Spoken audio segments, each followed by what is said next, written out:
Okay, Auntie Julie, if you don't mind, you can start off by praying. Yes. Auntie Julie, are you still where you can talk? Yes, I can do that. Okay, thank you. Pray for us. And Brother Moses will take it over. In the name of Jesus. Amen. Father, we come before your throne tonight with thanksgiving that you have enabled us to gather here tonight. Lord, we invite your Holy Spirit to be in our midst, that you'll open up our minds to be able to receive the lesson we have today. We thank you for providing this opportunity for us to learn this content. Lord, I just pray that you would open our ears and eyes and minds. And thank you for our facilitators tonight for the ability you have given them to impart this knowledge to us. Father, we are grateful that you have enabled us to have these resources. We know that it's by your grace. And so we just thank you for tonight. And we thank you for how this will enable us to move forward, even as we use the tools you provided. We thank you and bless your name. In Jesus' name we pray. Amen. Amen. Amen. Brother Moses, are you on? Okay, we want to welcome you. This is our second session. Okay, Brother Hello, Moses, take it everybody. away. Yeah. Hello, can you hear me loud and clear? Yes, we good can evening, hear you, Brother but Moses. it's a little like you're far away. So okay. just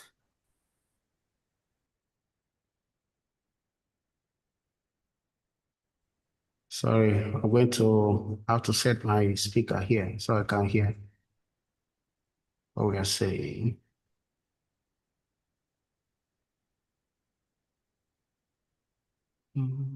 Okay, I think I'm good. Hello, can you hear me? yes. Oh, okay. Yeah, I can hear you too. Right. Good evening, everybody. I'm happy to be here, and I'm glad that you guys have joined the session early. We are hoping to have many more people on the call. So but we're not going to wait for anybody because we have a lot of ground to cover. So I'm going to share my screen and we are going to start right away.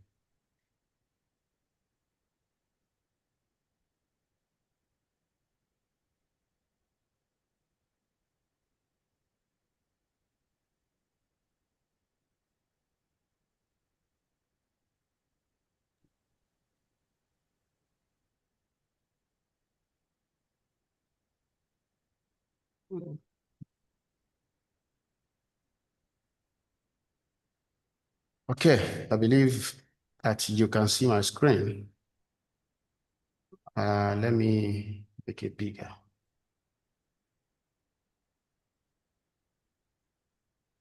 All right, welcome. Good evening, everyone. Welcome to AI Essentials Training.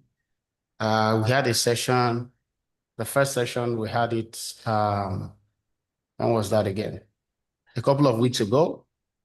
I think that was 31st. Is it August 31st? 1, August 1. August 1st. Okay, thank you. So we had the first session, August 1st. Is there anyone here that joined us for that first session? Can you just do a thumbs up or give me some sort of emoji, put in the chat if you did. You were in the first session and you are joining today. If you like, you can unmute and do a shout out. Okay, maybe they are not yet here. All right. So we had a great feedback from that session, and I hope that we are going to have great feedback today as well. It is a beginner-friendly training session that ensures that everybody is carried along. We are fully aware that we have different levels of exposure and experience with AI. So those of you who are more, advanced or who have, who are frequent users of AI already, please just bear with us. Let us, carry everybody along. So that I just want to say that. And one other thing is that we will not be able to, field questions while we are having the training. Most of the questions, if you have any, put it in the chat box so that we will definitely be, pausing to attend to those questions if they are related to what we are talking on currently. Because we don't want a situation whereby people are asking questions about what we are still going to talk about later in the training. That is going to cause a lot of hold up, and we really have a lot to do. Last session, we finished and we continued. A lot of people, started asking questions, and people did not want to leave. So we had to spend 30 minutes extra. So that is how much there is to talk about. So if we stop, pause every now and then to answer questions, it's not going to help us. So what you are going to take away today, you are going to create a prompt according to, what is regarded as the standard writing prompt. And then you are going to, form an habit, to ask follow-up questions. And then whatever you produce, you're going to produce today. Some people last week produced a flyer with AI for the first time, and it was very amazing. So this is how we are going to move today. We are going to go through what AI can do. You're going to pick the task that you are going to use for the practice sessions that we're going to have today. So you're going to pick a task, and then do we all have the workbook? If you have the workbook, please give me a thumbs up or put in the chat, let me know. The workbook was sent to us in an email, I think this morning, yesterday, day before yesterday. I think it was on Wednesday. Nobody has a workbook? A lot. They are giving you thumbs up. A lot of people are giving thumbs up. Thumbs up. Oh, okay. So sorry. I can't see those thumbs up. Yeah, the thumbs up are coming. Yeah. Okay, A lot great. of them. Thank you. Some of us just registered today, so. Oh, okay. You don't have the workbook. Please, Sister Olivia, can you post the workbook link to the chat? Okay, I'll do that now on the chat. So you are going to pick a task. You are going to learn about what, the breadth of what AI can do today, things that you may not even have thought about, you may not have come across on the internet. We are going to talk about it, and then we are going to, talk about some red lines, so things related to privacy, and we are going to sound a note of warning, make it clear to us the risk that is involved in whatever we are posting in AI chatbot. And we are going to write prompts. We are going to practice. And one thing I added for today that was not there last session, is how to make money with AI. So we are going to take that last. I hope that we have enough time, but we are going to try to manage our time very well today. So a quick one, where are you with this today? Sister Olivia, can we do a poll, or should they just post in the chat? Okay, let me see if it will not waste time. Okay, I think the poll is there. Okay, great. So quickly, everybody, let's go and vote. Where are you? Never used it, tried it once or twice, use it sometimes, use it most days. Let's see the spread in the house today. So we have 32 people on the call right now. hoping that more people are joining. 25 people have voted. Where are the rest? 26. Okay. All right. I think this is a good representation of the population we have in the house. So I'm going to end the poll now, and we are going to, I'm just going to talk through it. I'm not going to share the result to everybody. Oh, you're sharing already. Okay. Sorry. No, it's okay. It's okay. So we have 35% of people never used AI. So you can see what I was saying earlier on. We are going to make it very beginner friendly, and you are going to bear with us. However, Sister Olivia is going to create a breakout room that is tagged help room. And if you have, you are feeling like the thing is becoming too challenging, or there is something we are doing that you are not catching up quickly and you need some help, all you need to do is type in the chat box help and then join the room, the help room. So either I or Sister Olivia, we are going to join you in the room, and then we are going to help you. And also, when we get to the portion of this training where we do practice, we are going to have everybody that feel like they need some hand holding. We are going to encourage you to join the help room. Every other person will be in this large room, and then we will all work together that way. So does that make sense? Yeah. So let's move on. So we had this training last year, and we had some feedback from last year, training. We have Arnold,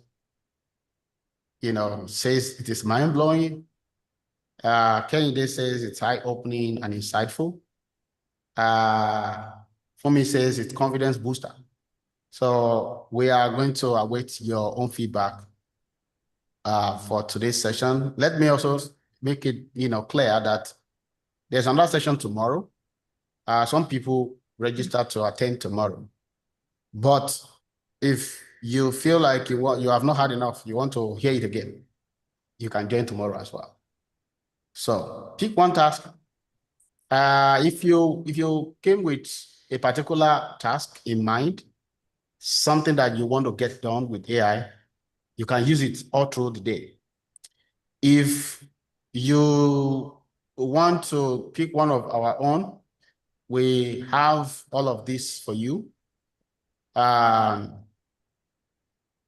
are going to pick one of them and then do some sort of task. And we are going to do that right now. So this is what we're going to do. You don't need to type in the chat box whatever task you are picking, but I want you to commit to one. So look at the screen very well. Pick something that you can use as your task all through the day. So this is a thank you note for 12 volunteers that give up a Saturday, to volunteer for an organization or in the neighborhood. You have a policy memo to write, and you want to make decision on that policy memo. You want to use AI to brainstorm on that. You have 20 survey comments, 90 seconds to report on them, and you want to quickly find a theme across those. So these are examples of things that you could use AI to do. So we would like you to pick something, and whatever you pick, did you take a screenshot? You can take a screenshot of this, everybody. And whatever you pick, we are going to do something right now. So if you have used AI before, there's you have a way of talking to it. You have a way of giving it instruction. So I'd like you to do it right now with whatever task you have picked, whether a personal task or one of these. I want you to communicate with ChatGPT right now or Gemini and ask it to perform the task for you. Do you understand the question? The task? I'm going to stop sharing so I can see what's going on with everybody. You have just 3 minutes. So whatever it is, but please don't paste anything confidential. If, what's it called? Any personal information, please, for another person, or even for your, that belongs to you. Don't post any of such in the chat box. Make sure that you don't. We are going to talk more about it later, but I just want to see, this is just like a baseline experience so that when we get to talk about the framework for standard prompting and you learn it, you can go back and do this same task again and compare the result. So that is why we are doing this. We are going to have 3 minutes to do that. I have some things in the chat. Let me see. Could you please share the tasks here? Okay. You can also see the task in the workbook. So everybody, if you have any question, unmute and ask concerning this task. You said to ask Gemini to do it. Is it on the same computer we are on? Yeah, you can use your phone if you like. You can use your computer. You can use Gemini on your phone. That's fine. All you need to do, if you don't know, for those of us who are new to these things, you can download, you can go to your Play Store or you will see Apple Store now or whatever. Go there and download Gemini, ChatGPT or whatever, and open an account, create an account so that you'll be able to use it for the task. This had been sent to us in an email earlier on, but for those who may not have seen it, the email, so that is what you need to do. And you can as well go to gemini.google.com in your browser and use it. You can use ChatGPT, just Google ChatGPT, whatever AI you want to use, you can Google it. It's going to come back. If you are done, please put done in the chat. Done. I want to see that a number of us are done with this before we move on. Oh, okay. We have 2 people. More people we are waiting. Okay, done. Yes, I can see that. 3 people are done.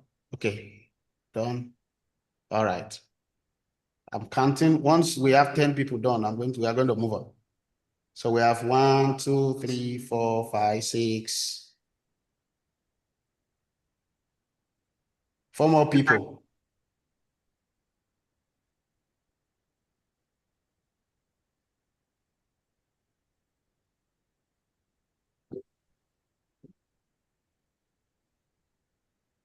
Okay. 3 more people. Okay. 2 more. Okay. Last person.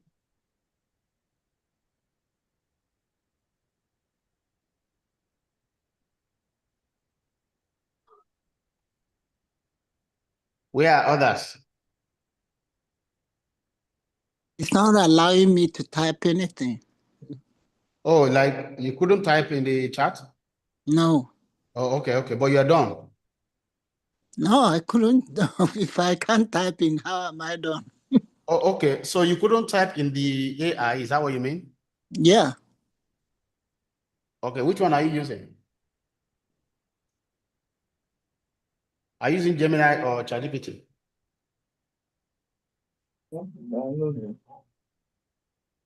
Okay, still downloading. Okay. Just make I don't know what you want me to do. Okay. So, Sister Olivia, do we have the help room set up? Yes, you want to open them now? Yeah, let's open the help room. Anybody that needs help, it seems like some people could not figure out how to download and open the app, the ChatGPT or Gemini. Let's have them in the help room so that you can help them out, and then they can join us back. So you can join the help room, this room, anybody that, Mrs. Ada, I think you wanted to join the help room, so please join.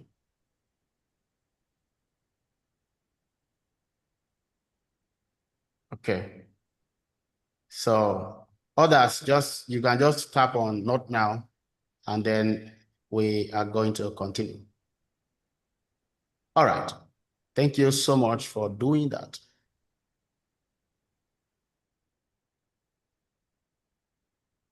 Does anybody want to share what they came up with? Do you think the AI did what you are asking it to do? Did it do beyond what you're expecting, or did it do below what you're expecting? Anybody, just unmute and. Mine did beyond what I expected. Good evening, everyone. Yeah, good evening. Okay. Well, good evening, everyone, too. Mine also did beyond what I expected. Okay. Okay. Thank you. Okay. Any other person? Good evening. Mine did beyond. Beyond. Okay. So everybody beyond what you expected. So let's see, when we talk about the prompting, we will be able to go back to the same task and see. But I'm going to quickly introduce myself to you because I'm going to hand over to Sister Olivia in a moment. Many of us already know me in ACF, but beyond ACF, I am going to stop sharing so I can see our faces. Okay. This is what I'm going to do. I'm going to go to the chats, the breakout room, and then so that Sister Olivia can come here, and then she's going to continue from where we stopped.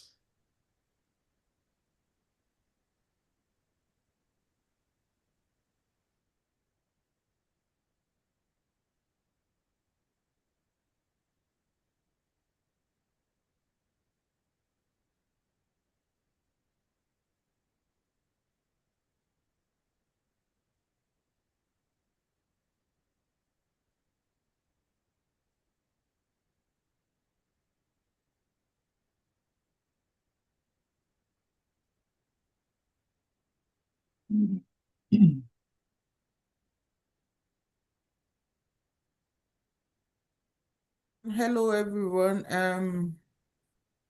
So Sister Olivia here. Can you hear me okay? Yes, good evening. Right. So I'm gonna take this session and let me share my screen. Let me know when you can see the screen. Is the screen up? Yes, ma'am.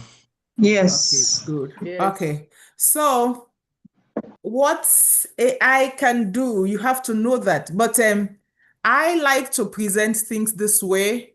I like to know how it started and before like what it does. So if you are like me, we're in a good company.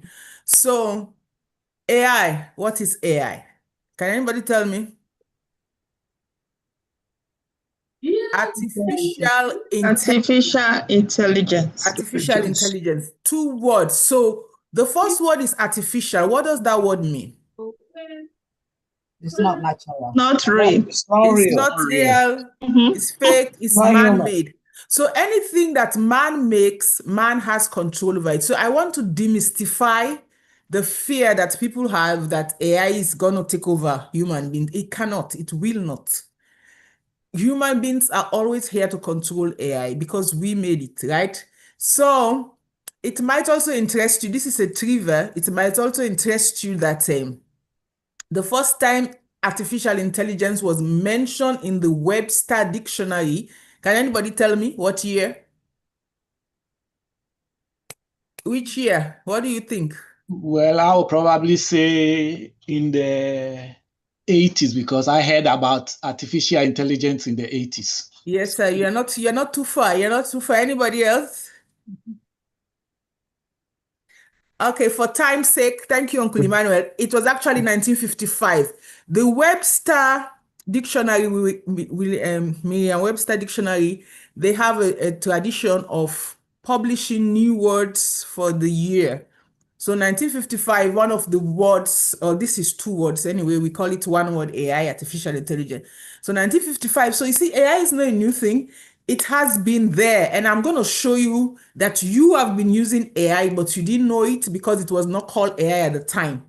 So we have to know that AI can function as an enabler. Say the word enabler, assistant. It will not take over from you. It will enable you. It will enhance that. If somebody is coming to enable you, you must have something before somebody can assist, can help you. So now all what you have learned, all what you know, AI is going to make you work smarter and faster. So take away the fear, just have an open mind. It's going to be okay. All right. So I said just now, you have been using AI. If you have an email account, you have a spam folder. That is AI working in the background, sorting out your junk mail. If you have ever made and sent a text, whether WhatsApp or whatever, you have used autocorrect. That is AI. And at that point, AI was predicting, like it just predicts after the patterns you have, like you have been sending text to Olivia, hello, Olivia, how are you? So it knows that whenever you start typing hello, it will bring the next word, Olivia, how are you? I'm sure you can attest to that. Oh, map rerouting. When I first came to America over a decade ago, I loved the GPS rerouting. If you miss your exit, GPS it was just a new technology all over the world at that time. So it was so nice to hear it say recalculating. That was AI working. Of course, our Netflix, our YouTube, our Amazon. You see, if you start going to YouTube and let's say you are watching Integrity Music, it will start bringing all of those music your way. You go to Amazon, it will have learned your buying pattern and it will be bringing things. When you buy this, it will ask you, do you want to buy this as well? And things like that. That was AI. Of course, the fraud text, the bank flags a charge that looks odd. This is all AI. So every one of these sorts predicts or recommend. They pick something out of what already exists. As I said, AI is an enabler. Don't forget that word tonight. Enabler. Something that already exists and none of them worried anybody, right? No, before now, we were not worried. We were using all of these. So what changed is that AI can now make things that were never there before. That is what we call generative. First, it was predicting. Now it is generative, meaning generative and predictive, they kind of look similar, but they're not. So now AI will be like somebody talking to you, reading your thoughts and asking you and asking and giving suggestion. You know, if you work with AI, it's like you have an assistant, a PA in a room, honestly. Like you have a PA in your office, you say, go and type letter to the boss or send a memo to all the staff informing them XYZ. The PA will go and type it and bring it to you to read it over and you will make corrections and all of that. That is what AI does now. So you see, it does texting, paragraph, image, spreadsheet, formula, it does voice. So generative means generate. And that shifts to what is it about today.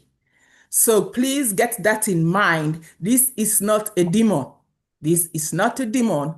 It is logarithms working behind the scenes. Some of you who have done math up to certain level, you must understand what permutation and combination is. You must understand what probability is. So this is all what's working in the background. The AI is just guessing. It has learned human patterns over the years. So it knows how we behave, how we speak, how we answer, the tone we use and all of that. So it's just guessing behind the scene, just doing permutation and combination. That is why it's taking us to the next point that AI has some pitfalls, but before we go there, as I was talking about the patterns, learning of patterns and to generate, these are the rules. So one, rule-based, a human writes every rule. If this, then that, right? This is how AI works at the background, like we human think. We know that when we write rules, it's like this, if this, then that. So AI has studied that pattern. Machine learning, it learns pattern from example rather than being told them. As I told you, if you are buying something on Amazon over and over, it starts suggesting to you because it has learned your pattern. If you are listening something to YouTube, it starts suggesting similar things, and Netflix and the like. So AI does deep learning. It has many layers and far more complex patterns. So just think of any pattern you know and think more about it. So this thing that we're using, this technology learns from us. One pitfall before going further, if we become lazy, we depend more on our assistant more than using our brain, then we are going to puncture the assistant. The assistant will not be very productive because it has to learn from us. So if we become lazy now and just picking stuff from it, it's going to be a problem. That's why I told you earlier that human beings are always going to be on top of it. And then we come to the fourth point, which is generative AI. It produces new text, new images, audio, and code. We will have time to practice all of this, so it's not just abstract to you, so you see how it works. Last year, when we started this training, especially ChatGPT means generative pre-trained transformer.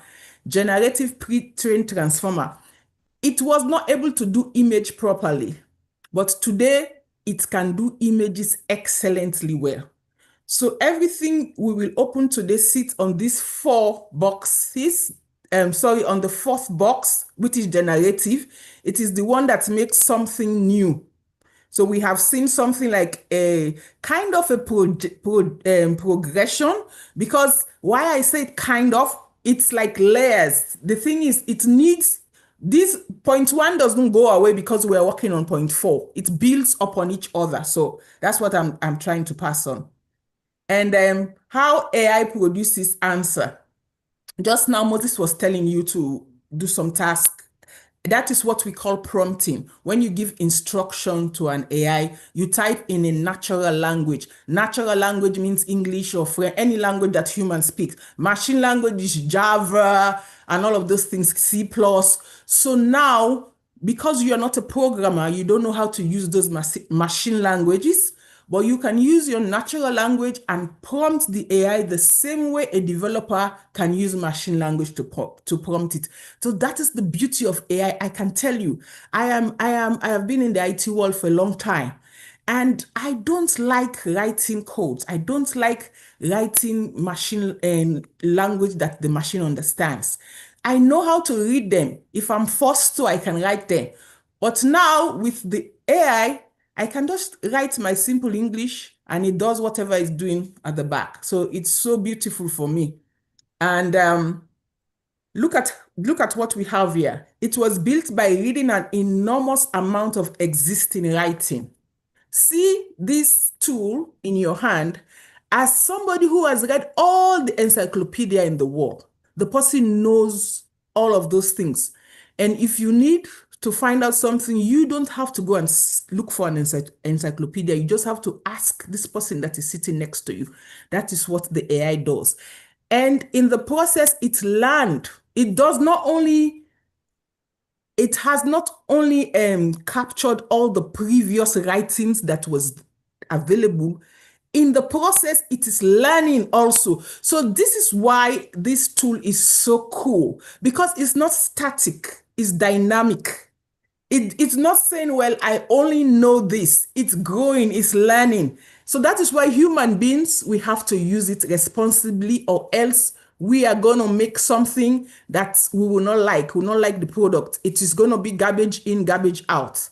So it uses the pattern of language, which words tend to flow, in what order and in what tone. What it is not. It is not thinking the way like human beings are thinking. It has no emotional intelligence. Look at it this way. Human beings, we are three-dimensional. We have length, breadth, and depth. The AI doesn't have depth. It doesn't have a soul. So it doesn't think. It thinks. It reasons based on what I've said. All what humans have been doing, by that permutation and combination, that is what we call AI thinking, but it's not like our brain thinking. So it doesn't think like a human being does. It doesn't understand what it says. That's why we say AI lies. I'm going to come to that. It hallucinates. So checking whether it is right, it doesn't do that. AI is just there to say, I have to give you an answer. I have to give you an answer. So you, the human being, you have to be on top of things and say no. I remember the last lesson, somebody said, well, how can we cross-check it now? You can always use Google to cross-check. Google is still there and is still working well. Although AI has been incorporated to Google, but Google still function as the big brother that checks everything. That is why I said AI is an enabler, because you who's using the tool, you have to know what you're looking for. So if it doesn't give you, like you have to know that 1 + 1 is 2. So if AI tells you it's 4, you have to say, no, this is not what I want. Okay? And you should be aware where AI's knowledge stops. Like up to 2024, it only had 2023 data in it. In 2024, if you ask it to write the date, it will give you a date in 2023. If you ask it for a current event, it won't give you events of the past. But they are updating it. As we speak, AI is being updated to something new. So for a recap, AI predicts one piece at a time. Sometimes when I use AI, you can see that this thing, as if it's reaching its limits. It's just like going around the loop. It's not giving you what you want. And using AI to do websites, you can see the limitations. Because I know how to do it manually before, now I can see it will help me to take out the donkey work, the repetitive task, all of those mundane things. But you have to be on top of it, because it's going to miscalculate something that if you're not aware of, you're going to look bad when you do your presentation. AI, it is what a good answer probably looks like. Underline the word probably. AI is working from the patterns it has learned. Doing this, whether it is right or wrong, it will always work on the pattern. So human beings, we have to feed it well. That is why my own drive, my own burden is for Christians to use AI more. So we train it so that it knows what Christians should be doing. Or else if we leave it to the unbeliever, we come on board, we will not have a place, okay? So all of which describes what happened when it has nothing but your question to work from. Give it something to read and this changes. Like if you have a document, you're tired of reading, you can upload it to AI, you tell it to summarize it or to pick out the portions that you want to be highlighted. It will do that beautifully for you. It can also read, know which one you are getting, whether it's from memory or from a source. There are some that are very good at like doing research. We have a lot of AI. We will have time to tell you most of those tools. Some of them can do good research for you, like Perplexity, Claude. They will even tell you where they are getting their information from. Others will just do from like the chats you have been having. There is a way you program the AI to keep those chats so that it can work from that memory, or else all of those chats will go away. Moses will show you how you prompt it so that it keeps your chats in check, so that it doesn't like start every conversation again whenever you come to do it. And then if it matters, give it the source rather than asking it to remember. Pasting a document, it takes 10 seconds and changes how much you can trust when it comes back to you. Okay? So these are the 4 words you will hear from us today. Prompting, I told you, is the instruction you give to the machine, what you type into it, what you ask it to do. Model, that is the engine behind the chat window. So these are some of the AIs we'll be using to the chat. GPT, I've told you what GPT means, generative pre-trained transformer. Gemini is owned by Google. Claude and Copilot is owned by Microsoft. ChatGPT is OpenAI. Claude, I think, is owned by, I'm not sure, Moses will talk on that. Let me don't waste time on that. And the context, everything it can currently see. What you have told it is in the conversation, plus anything you pasted. It forgets. Listen, the thing is so dicey here. When we talk about AI forget, and when we talk about it's taking things out of memory, you have to understand that I am not talking like a human will forget or a human will remember things from memory. This is a machine. And this other word is a big one, hallucination. As I told you earlier, AI lies because it will not stop. He doesn't want to tell you that doesn't know. And again, it's working from patterns and what it has learned. It will make up stuff behind the scene. One day I was just saying, okay, let me just use AI to translate from Twi to English. And it was telling me something. I know a little bit of Twi, so I know it was lying. I said, you are lying. So you have to know that AI will just give you, it's a predicting possible. The words we are using, all you will see probably, possible, all of these things, they are not certain. And so it can be wrong. So you have to be on top of it. This is where you tap yourself on the back and say, human beings are always needed. Okay. A fast, confident, well-read assistant who have never seen your situation and will never tell you it doesn't know. So it's like you have a smarty pants near you, like, you know, SpongeBob smarty pants, who will tell you that I don't know, but he will always be giving you answer.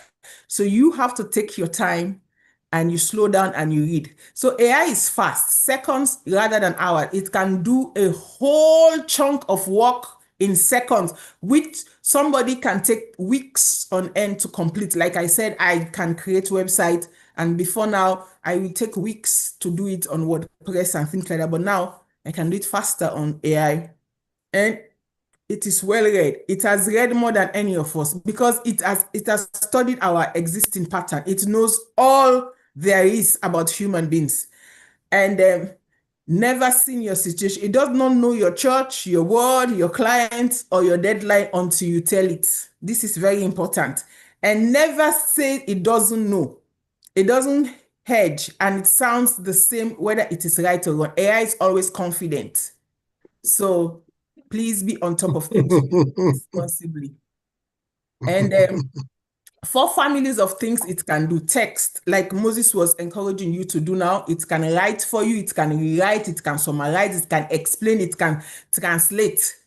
It can summarize, like if you're a student, you have a lot of things to do. It can do all of that beautifully for you, summarize it. In fact, there is one AI that is called Notebook LM. You can upload a YouTube video, it will summarize it for you. You can put your notes there. It will act like he's your mentor and making quizzes for you and all of those things because you have given him something to work from. But when it comes to the point that it has to generate things, you have to be careful with that. Visual, audio, you can use AI. Some of us who are content creators, we know how long it used to and tedious it used to be to video, to edit. Now you can use AI tools like HeyGen. You just write the scripts. It's also prompt you just tell it, I want a video that is talking about Jesus's birth, death, and resurrection. It will do all for you, give you the images and all of that. AI does code structure. I said just now about writing codes if you're a developer. Now you can just write things in plain English and it will translate to machine language for you. And if Copilot has incorporated something to Microsoft Excel, like I also did data analysis some time ago in my work life, and you using Excel, you have to know the codes, the formulas, you have to know them. Now you can just write in plain English and it will translate those formula to Excel formulas for you. And agents are the big things that you can train them. So say, like, if you want to use an agent to be asking your emails for you, train it. When you see email from this person, this is what you should do. And in fact, now, if you have been watching your Gmail, when you have a Gmail, an email comes in, It will summarize it for you, tell you this person wrote this and that. It will even suggest a response for you. So it has gone far. We just have to embrace it and know how to use it responsibly. And there are also 4 tools. So you can use any one of these this evening. I like ChatGPT mostly. I'm not too warm up to Claude, and I also use Copilot most of the time. But all of these are excellent, excellent tools. They are not only there to write stuff for you, they can draw up business plan. Some of them can even book your travel tickets, your hotels, all of these things for you. They can do that. They are powerful tools. You just have to use them responsibly. Like I'm calling them tools because tools are used and the person using it has to know. Like you have a knife in your kitchen, a sharp knife. If you know how to use it, it will never injure you. But if you are careless with it, then you have some cuts on your hand and you blame yourself for that. And this is where the struggle comes in. Current fact from Amy: anything recent or local, it can go and search, but it may not always search unless you ask. So like AI, I told you it's not a human being. When you are chatting with AI, it's starting now. It's not starting from the past. So you have to tell it in our previous conversation, then it will go there. If it still has it, because sometimes as soon as you close the window, everything goes away. So if you have created an agent or you've created a project, then what you have been typing will remain there. And sometimes some of these tools, they keep your chart. So you have to go and find which chart you were doing and continue for that. Arithmetic at scale. It is a language engine rather than a calculator. Long sums may drift. It's not a calculator, it's an engine. It's a language engine. And your specific, your budget, people, policy, deadline, it knows none of it. Your name, all of this thing, you have to be telling it over and over. And in fact, it's not even good to be putting your specific details on anything electronic, except you have to. And if you have to, there will have been security. And know that nothing online is 100% secure. Anybody can hack into it at any time. So you go there at your own risk. And it is the edge of its own knowledge. It has no sense of where its knowledge stops. So it keeps answering. So this is how you have to be on top of things. So the last one causes the most trouble, the edge of its own knowledge. It will answer a question that it has no business answering. Sometimes you say, no, AI, I did not ask you for this. Like sometimes you are talking and Siri will just pick it up or Alexa will just pick it. In the same confident voice it uses when it's right. Catching this is a skill and you will practice it on your own. Well, we are here tonight, this night. So there are limits, red lines. Everything that man made, we started with it, man made, everything man makes have limits. So before anybody types anything rare, we must establish clear boundaries. This is why we're here tonight, to teach you how to use AI responsibly. Public AI tools are built on data absorption. That is why some companies have paid ChatGPT to make their own small domain, that none of their data goes out into the public pool. So if you are using the public pool, be careful not to put sensitive information like the name of your children, their ages, and all of that. So anybody can just pick it up. Whatever you put into a public AI tool cannot be taken back out. And it's not only AI tool, anything electronic. Even Facebook. Some people will say, oh, I've deleted this picture. It's there somewhere. Somebody can retrieve it for you. Once data is submitted, it becomes part of the public domain and training set. Protect sensitive information at all costs. So now these are some rules you must know. If it identifies as a real person and it is not yours to publish, it does not go into a public AI tool. Like if you want to write something, you're a teacher, want to check something about the kids in your school, don't put specific names. In fact, omit names. Just talk with the AI, give it scenarios, then you can insert the names on your own. Okay, some of the things that you should have to be careful: patient details, counseling conversation, client files, employee records, giving record, password, anything under an NDA, non-disclosure agreement, student record, as I just said. So in the healthcare, this is the HIPAA for us in America. This is our insurance for the healthcare.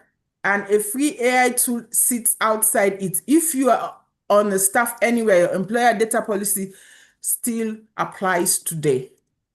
Okay. So describe the shape of the problem, not the person. These are examples. Like, do not, on my left, do not do this. Do not say, write a letter to Mrs. Adeyemi of 14 Oak Street. You see, you have told the name of the person, you have told her address. That is not good. You have talked about her son. Just say, write a warm, non-judgmental letter to a parent whose child has missed several. You see, just make it generic. You now will copy what it has given you and you will post the specific instruction there. Okay. Let me see. Okay, this is not playing. I think it's just something to buttress what we have said. So now, before going further, write your own three things you personally will never paste into a public AI tool. I'll just give you a few seconds to do that. We have 2 minutes here, but I'll give you some seconds. Are we Write supposed to put it on the things. chat or what? Come again? Do you expect us to put it on the chat? You can write it on your notebook or something. Oh, notebook. Okay, your all right. jotter. All right. Thank you for asking. And in the meantime, anybody has a question they want to ask me whilst we are writing? Okay, moving on. So, like 2 or so years ago, AI, this was the thinking pattern. When I say think, it's not like human being thinks. It's just lack of better word. We just say think casually, but it's not as a human being think. So we have the standard LLM. LLM means large language module. It's all the patterns behind the scene that is going on. Now we have reasoning models. If you have been using AI in the past 2 years, you see that when you prompt it for something, it will just give you the answer. Now it will be showing you what it's doing. If you are now, it's a little bit slower. It will be showing you what it's doing. It's checking. I'm checking all of these files. I am checking this against this. So that's what we call a reasoning model. Deliberation is now they have developed it into a way that they are trying to cut down the hallucination and all of those things. So I think this is where I will stop. Moses will tell us about biases.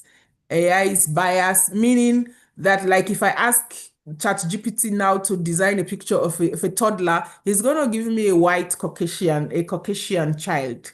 I have to be specific, like I want a black African boy, because those are the biases, is what it has been trained with, the demographic that it has been trained with. It's not racism, it's biases. So please, like if I say now, give me a picture of a teacher, it's gonna give me a woman. And the woman is most likely wearing a sweater, a brown sweater. So I have to say, no, a man teacher and all of that. So these are some of the biases it has. So I'm gonna stop here for now. I'll be at the background helping.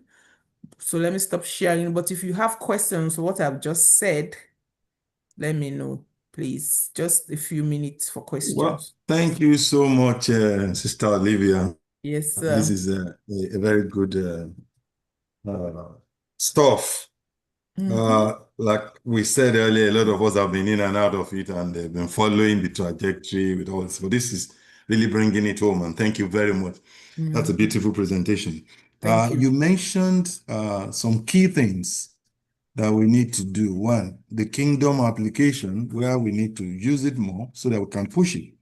Another thing that comes to mind is using AI to help our region, the African region, this task. So again, some days ago, somebody told me that there's a big gap in AI that left the what they call it the corporate governance, EU's boundaries and all that.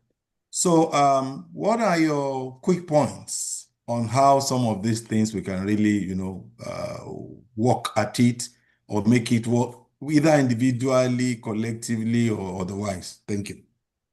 So thank you very much, brother. It's knowledge. We have to learn it. We have to learn how to use it, and we have to learn how to use it responsibly. We do not shy away from it and use it. Use it. When you use it, that's how you become familiar with it. Okay? Just don't be afraid. And you have Moses and myself here. You have our contacts. You can help us. And I want to tell you that in Africa, some places they are doing this. They're educating the kids. They have STEM clubs. Some of these kids, you see what they do in Africa. It's amazing, and they are on top of it. They are grasping it. So it's. I always say technology is the same language in every continent. So I believe that if that generation captures it so well, it's going to help Africa a lot. I hope I answered your question. Absolutely. Thank you so Yeah, much. use it, practice. In fact, you can ask the AI to teach you anything you don't know. Ask it. I want to do this. ChatGPT, show me how to do this. Okay. Thank you. You're welcome. Great. Thank you. All right. Thank you so much, Sister Olivia. Thank you. Please drink water. You have done a good job. All right. I'm going to share a screen and play a video just to lighten up the mood a little bit. Please listen to this. I'd like you to comment, tell me what you think about the video, what you think is going on in the video. Let's go. Have the authority to do. One of the dangers associated with creating advocacy offices is that citizens often develop expectations that exceed the powers actually granted to those offices. Here's a more natural flowing version of that section that reads like a legislative speech rather than a series of short points. Madam Speaker, one of my concerns with this legislation is the potential gap between what New Brunswickers may reasonably expect this office to accomplish and what. Did anybody get the gist? Please unmute and just talk. I think the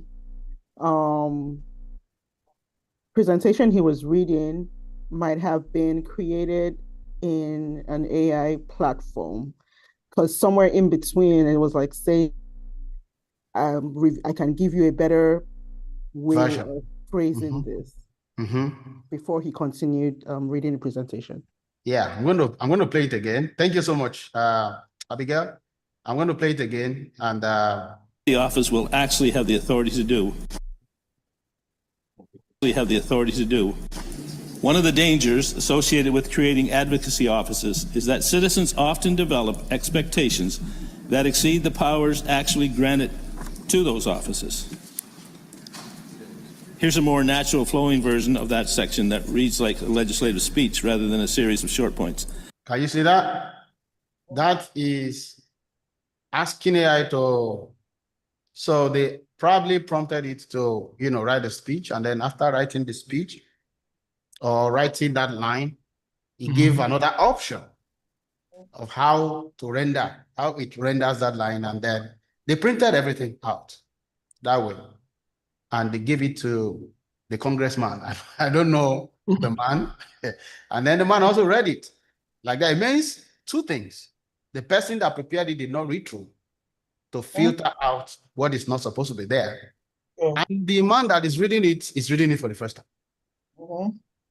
So this is a lesson to learn that everybody is using ChatGPT. I mean, for this is a congressman now. You see people like this are using ChatGPT now. Or AI. But the difference is how diligent are you with, editing and making things look the way you want it to look after you have used AI to produce it. Thank you. I'm going to share another slide and then pick it up from there. Can you see this slide? Category of jobs. Can you make it larger? Okay. Yeah.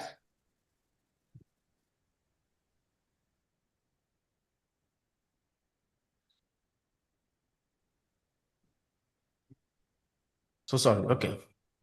Right. These are the categories of jobs that we have in the registration. We have a lot of people register, but some are going to attend tomorrow. Everything is here right now. We have some people who are students and early career. We have healthcare worker. We have finance and admin. Some of you did not even indicate your jobs, just left it blank. So we have but where am I going here? I want to say that AI is a force multiplier. What that means for some of us that maybe hearing that term for the first time is that it is what you know to do that AI can give you some can supplement, add to your efforts and empower you to be able to do things faster, much more easily, and with the things that instead of covering, you could cover only 1 mile alone. But when you use AI, you could cover 10 miles in 1 minute. So that is why I think this is very important. These are the categories of things that we want to look at, the perspective. We have tried to categorize them. You see that you can use AI to write and communicate. You have things in your head. It is your idea, but you want to write it in a certain way to communicate. Have you ever, do you realize that sometimes, many times, not just sometimes, what we want to say is not always what we say. Sometimes you have to do a follow-up and say, that's not what I meant. I meant to say this. All of those things, there are times that we have the idea, but we don't have the expressions. So we can use AI to get the expressions correct, and then we can edit. Sometimes it is easier and faster to get what is your head out by first having the first draft from AI, or you create the outline, give it to AI to flesh it out, and then you edit it according to how you want it. That is why it is easier to write books faster now, because if, as we just sitting down here like this, you could sit down, turn on your mic, the microphone function of your ChatGPT or Gemini, and just dictate everything you want to say that is in your head about the book you want to write. And then it's going to begin the work based on the context that you have given it. So it can also summarize and give you decision points. And then you can organize and build. You can build a roster, you can build a budget, you can build checklists, you can build a website. You can, Sister Olivia was talking about some secondary school students in Africa, how they are teaching them to use AI. I saw some of their projects. They asked them to use AI to build solutions to specific problems in their areas.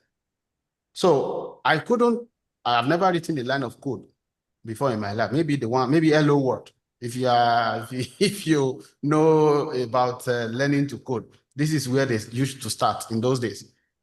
You write a code that says Hello World. That is the maximum I've done. So, but now I have a number of projects, apps that I have built because AI has empowered us to be able to do it. So that's why I say it's a force multiplier. Where it does not multiply, physical work, you're a plumber, maybe the actual work, it cannot do it for you. But if you are not a plumber, you know, one of the cool ways I use Gemini is when I go to the store to buy things, I turn on my camera, my Gemini app. Let me show us, for some of us that may be new to it. I can't see you all, but I hope you can see my phone. So I turn it on, and then this background is not helping me. Okay. So I turn it on and I turn on there's a camera, there's a microphone, there's a voice chat, version, app, feature there that you can click on, and then it's going to start talking to you. And then you can turn on the camera, your phone camera. You'll be able to, where are you? Okay. So if you turn on the phone camera, and then you can show it what you want to show it. I would turn on the camera and then point it to what I want to buy in the store. I want to compare two items and see what are people saying online, what are reviews online about those two items before I make my purchase. And in an instant, I get the answer. And then I'm able to make informed choice, between what options that I have. So if you are trying to, okay, another instance. My daughter was playing with this slime that the kids play with. And then she was playing with it, and then she used it to rub her head. So the things got stuck in her hair. It was a mess. And then we're wondering, how do we even remove this? Then I pick my phone, I went to ChatGPT. I give the context, and I asked, what are the solutions? And he gave me about 4 options. And we use one, and it solved the problem. I don't know where I could have gone to find that kind of answer without, Gemini or ChatGPT. So my car had a problem, I asked Gemini, and he gave me some diagnosis. And when I spoke to the mechanic, it was on point. So you're a plumber, you know what you want to do, but you probably you are thinking which option is better or which one is going to be more effective and all of that. Put it, ChatGPT, Gemini, does something. Don't let me stay too long here. So it does not make judgment for you. If you want it to, it can give you, options, give you perspectives, and then you make the judgment. It does not know your place. I think we have talked about this earlier on. So this is just a quick summary of how AI can multiply what we already know or what we do. So let's talk about prompting. What is prompting?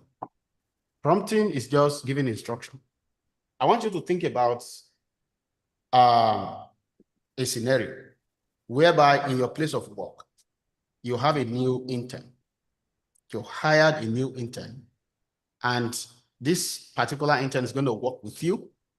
And all he's supposed to do is supposed to help you with all of your tasks, everything that you do, whatever you can take off your plate, you should take it off your plate and just run and do it.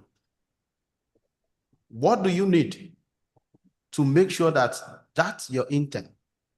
Say, for example, let's give the intern a name, James. What do you need to give James to make sure that the guy is very brilliant? He knows a lot of things. In fact, he's a genius. But if you want the best from James, what are you going to have to do? Anybody? Just open your mic and chime in. Give James instructions. Exactly Give James what you want him to do. Okay. Instructions. Any other? Thank you so much. Any other point? Any other person? What do you think I need to do to make sure that James, I get the best out of James? Yeah, I have to give specific. I have to specify the exact thing I want James to do. Okay. Yes, I agree, because we're all different. We do things in a different way. Let James encourage James to minimize the use of AI initially. Let him use his brain. Okay. But James is a genius, so you don't have to worry about whether he knows how to use his brain or not. You can set boundaries. Set boundaries. But do you also know? You also know that you need to let James know your likes and dislikes, how you want your output. If James is going to ever write for you, how you want your writing to look like. Maybe you have to give James the samples of the report that you have written in the past, so that James will know this is how I want my report to look like. Maybe you also need to give James access to certain tools. If you don't give him certain tools, like you don't give him a computer, but you want him to type a report for you, how? So you need to give James certain tools that he needs to use. And you need to give him context, enough context about your company. If he doesn't have enough context about your company, he's going to be stuck. And then he will have to come back to you and ask questions. So that is exactly what we do with Gemini, with ChatGPT. And that is what prompting is all about. You want to give it the question, and when it gives you the results or the response, you want to also go back and say, okay, tweak this, tweak that to make things work better. So these are the four items, four elements of a good prompt. First and foremost, what exactly is the job that James must do? It has to be clear. It has to be specific. All right. Then, which audience? Say you are writing, or you are preparing a sermon, or, if you want to preach to teenagers, it's different from how you want to preach to adults, even though you are treating the same topic. So your audience is going to shape the product. So you want to make sure that you specify the audience. What are the contexts? What other things should James know? James, in this context, is that Gemini or ChatGPT that you want to give something to. What other things? Apart from context, what are the constraints? Do you like James to, not use certain phrase in the write-up? You have to specify it. It is bad prompting that makes people have the same results with AI, like the same generic result with AI. People that are using good prompting, they get very specific and clear results. So what shape do you want the response to be? Is it an email? Do you want it formatted in a table? Do you want it in bullet points? Do you want it just under 200 words? Be specific about the output. Do you want it to be presented to you as an infographic? You never know that AI can do that until you specify. That's what you want. In fact, there are things that I never imagined that could be done. When I ask the question. If he says, well, it cannot be done, I go and verify again from somewhere else, from another AI. So those are the 4 questions that you must make sure that you specify. 4 things you must specify to have a good prompt. Look at this example. Write an announcement about our health screening day. Who is the hour? Who is the audience that want to read the announcement or that the announcement is going to? What is the context? What are the constraints? We did not specify. But when you say write an announcement, that's a job. What's the audience? Neighbors who will skim it on a phone. Many of them have no insurance. Now, context, free screening, Saturday 9 to 2, walk-ins, Spanish-speaking staff, parking behind the building. You give as much, context as possible. Here, there's no constraint, but you could also give constraints. Please do not include this and that. Okay, shape. It's a short email or a 2-line version for WhatsApp. All right, and that is going to do a very good job. So let's go back to okay, after doing that, after getting a response, you could read it and say, okay, make it shorter, be more specific, less formal, cut it by half, say something about I mean, specify a tweaking that you want. You can challenge it. What's weak about this? So the other day, I did something with AI. I created a slide with AI. I just give it the context, and then it created the content, both the content and the design of the slide. Then, by the way, this slide, it was created by Claude. Most of them can create slides now. So after creating the slide, I now ask it to look at the slide deck and pinpoint any AI slop, anything that is not sounding human in the slide deck, and fix it. It came back with a list of things that it by itself identified as not sounding human, and they were on point. And then it fixed it. So you can challenge it. What is weak about this thing this output that you gave me? What did you leave out? What would a critic say?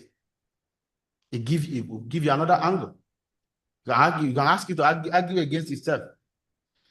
Then you can redirect it. Okay, I want it to be written in my own voice.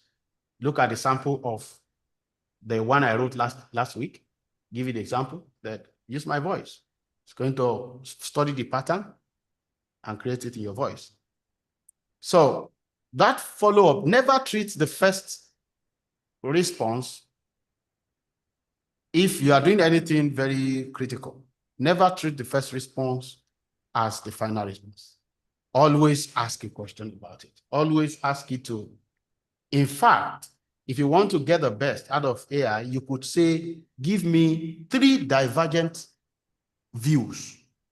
Give me 3 different, layout, 3 different format, or 3 different, write-up on this matter to choose from. Make sure they are distinctly different.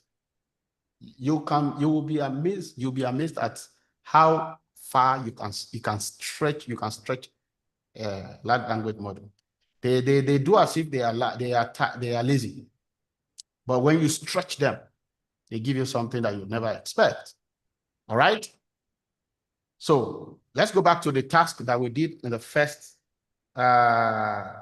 few minutes of the class today. That thing you did, I want you to go back, use the prompting framework that we just learned.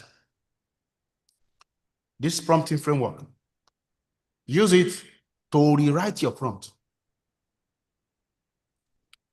Do we understand the task? Yes. Okay. So please rewrite the prompt in this format and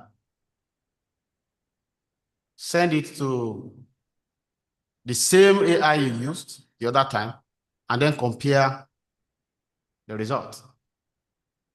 I'm going to paste this in the chat so that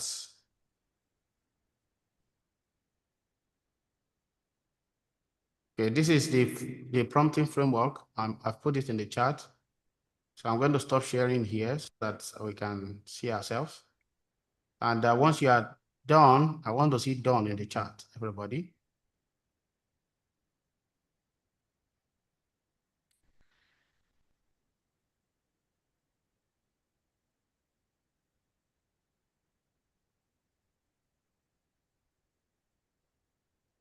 How are we doing?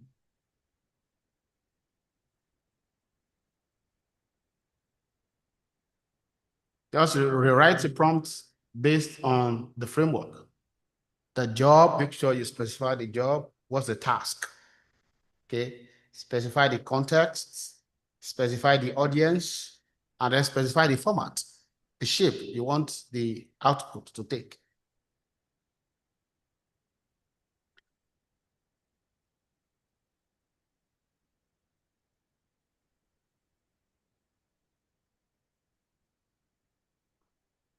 And Sister Olivia, but before we go on break, we are going to go on break in a moment. But before we go on break, we are going to quickly do a little bit of introduction so that people know who we are and probably what we do in case they want to give us business. Okay, anybody done? Put it in the chat. And then I'm going to take 2 or 3 people and let them tell us how the responses compare between the first time and the second.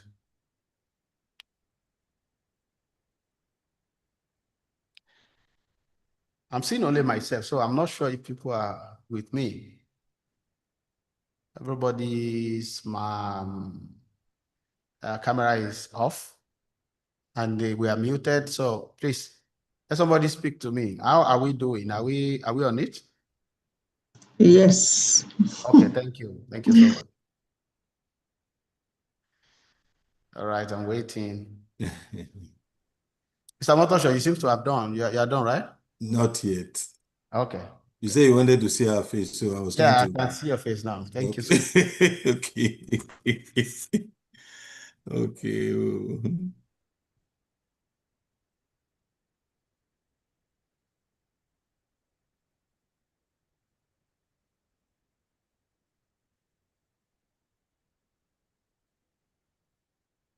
Okay.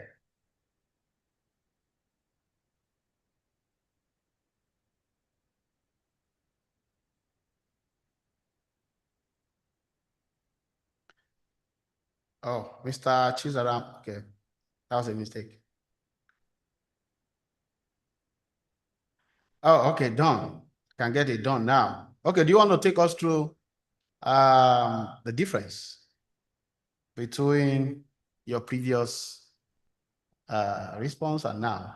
What's different? Anybody? Okay, 3 people done. Any one of you can just unmute and tell us, do you notice any difference between the responses? Yes, there's a difference. Okay, This one is clearer, it's simpler and easy to follow. Okay, great, great. And for me, the second one is shorter and straight to the point, unlike the first one. Good, good, good. That's what we want to find out. Yes, I got a difference that's more specific and tailored to something that leads me into what I really want. So Okay. it's connecting it because I said you should do less than 500 words. The other one was too lengthy. Okay. So this one brought it low and it's very, very concise. Yeah. Direct to the point. Has anybody tried to get a second opinion from the same AI you ask it to critique what he has written? No. You can try that. Ask it to critique what it has written. Another thing you could also do is after you have gotten the response and you have tweaked things, you finally got the one you want. You can now ask it to write a prompt that could have done this in one shot. So it's going to help you write the prompt and then you can now save it and then reuse it several times. Does that make sense? Does anybody get that? Yes. Okay. Thank you. I'm going to move on because of our time. Those of us who are still working, we will have time to do it during the break so that by the time we come back, you can, catch up with us. So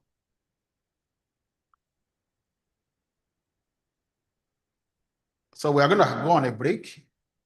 And when we come back from the break, we are going to have the practice session, extended practice session, where you are going to do one thing that leads to another, that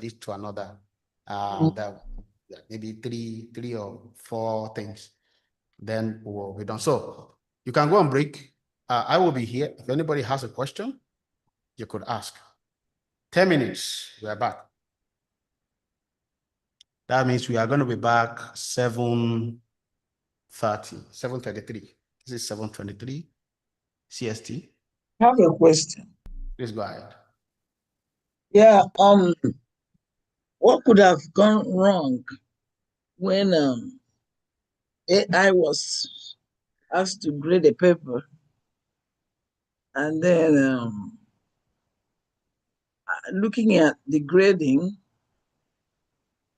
it was exactly opposite of what it should have been. The people who are supposed to have passed failed, and the people who were supposed to pass to fail passed. So what could have gone wrong? Was it the instruction or whatever? Well, yeah, it's the prompting or the context. So at the basic level, at the beginner level of learning to use AI, we talk about prompting. But at some level, you talk more about context than prompting. For example, you want to grade a paper. Part of the context that is necessary, critical for the AI to have is the rubric. Does that exam or test, does it have a rubric? If you don't have a rubric and you just ask the AI to grade general, it's going to grade from its knowledge. It was not part of the class. He didn't know what you taught the students. He didn't know. So if it is going to grade, it's like you give me a paper to grade. You know, I'm knowledgeable. I know a lot of things, but I was not in your class. I did not know what you taught your students.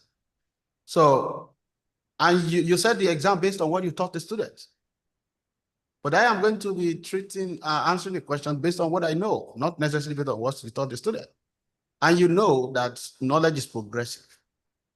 As a matter of fact, there are things that the AI would be doing that is correct. If you ask the AI to answer the question, the same question you give the student, you ask the AI to answer it, it's going to answer it, and it can be correct. But it is not what you are asking for because it has gone beyond the scope of what you are teaching. So, number one is rubric. Number two are specific instructions as to how you would have graded it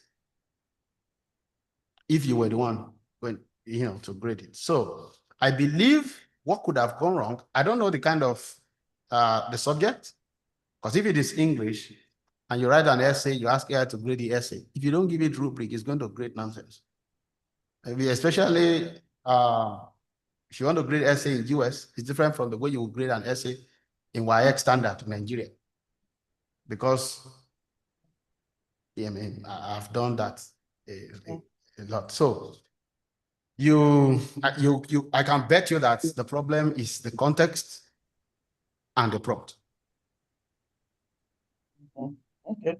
And you also know that apart from the rubric, there are things that you are looking for. What about there's something we call is it answer sheets or something? Answer keys. Answer keys, yes. So it depends. If the subject requires you to give the AI answer keys, you have to be specific, deterministic about what you want to see in the writing. Even those of us marking that give students essays to write, there are things we are looking for.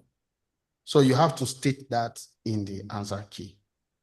The way to build any AI agent that is successful is to make sure that the context is right and rich enough. And you can predict what you will get from the AI. But if you leave everything to the AI to decide, it is going to be unpredictable. And that's what happened there, that those that are supposed to pass fail. I hope I answered the question. Thank you. It's okay. Yeah, but Moses, the rubric was there. Maybe some other. Oh, the rubric was there? Yes, but maybe. Well, what subject was it? Statistics. Oh, okay. Okay. I did statistics and then recently, and then I wanted to do a task and I wanted to use Claude. So I asked it to answer the questions. And then it answered the questions. After answering the question, I now gave it my class notes. I said, this is my class notes. Is there anything you need to change? Then he said, this makes it different now. Okay.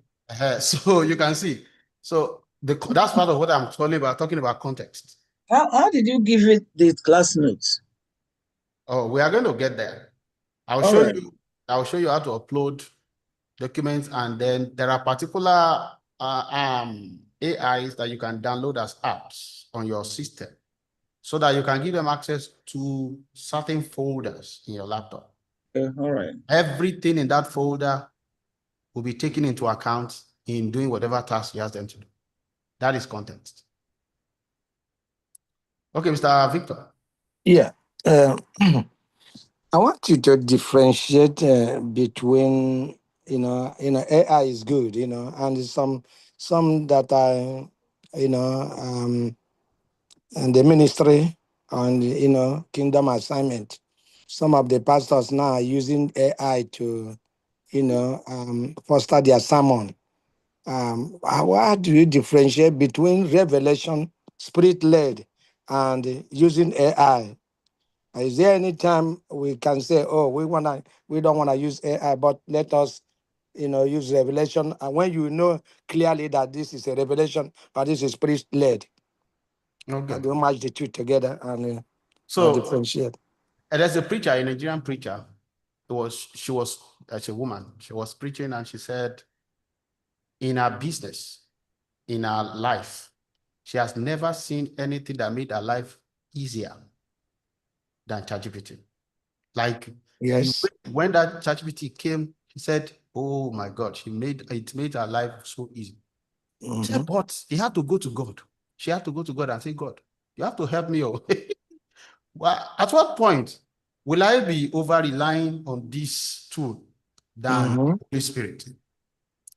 And she said, what God told her is, stay with me, wait on me till you get the instruction clear. And whatever tool that is accessible to you after you have gotten the instruction, whatever tool is accessible to you to use, go ahead and use. So the same way that when preachers want to preach, you know that we use concordance. As preachers, we use concordance, we use dictionaries. Those are also tools. Yeah. They are not, like concordance is not the Holy Spirit. Right? The Holy Spirit gives you revelation when you read what is in the concordance.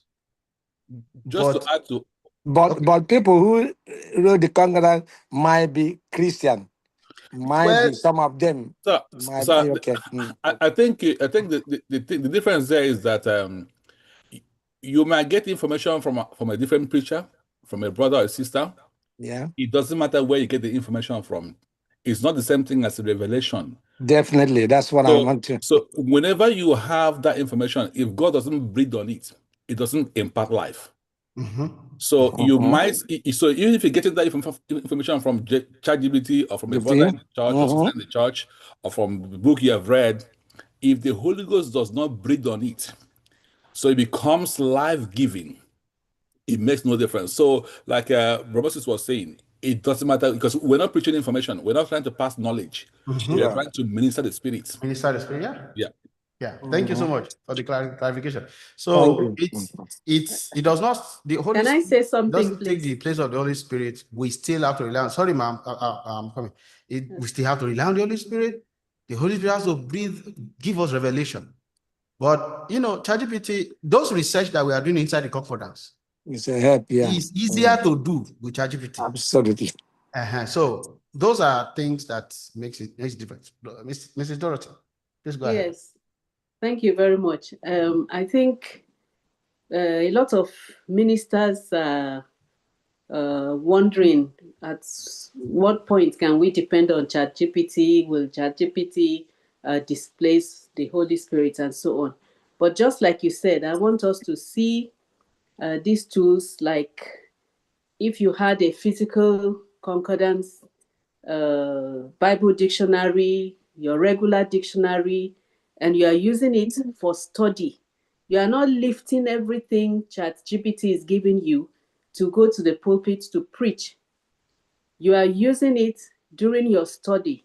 You get all those information, compare it to what you already have read the Bible and what some of us term revelation, because there is really no new revelation outside of the Word of God. So as you read and as the Holy Spirit is interpreting the word to you, compare it to what ChatGPT is giving you. Like we have been told, ChatGPT is not 100% correct. So it's like you are doing a study, you are preparing for your message or for your sermon or for your presentation. So you are not going to lift 100% what AI is giving you and stand on the pulpit and deliver it. If you do that, there will be no life, there will be no connection with the people. You will not be able to reach the people. You will just be passing on information, and some of the information maybe will not be correct. There will be a lot of gaps in it, and so on. So Plagiarism.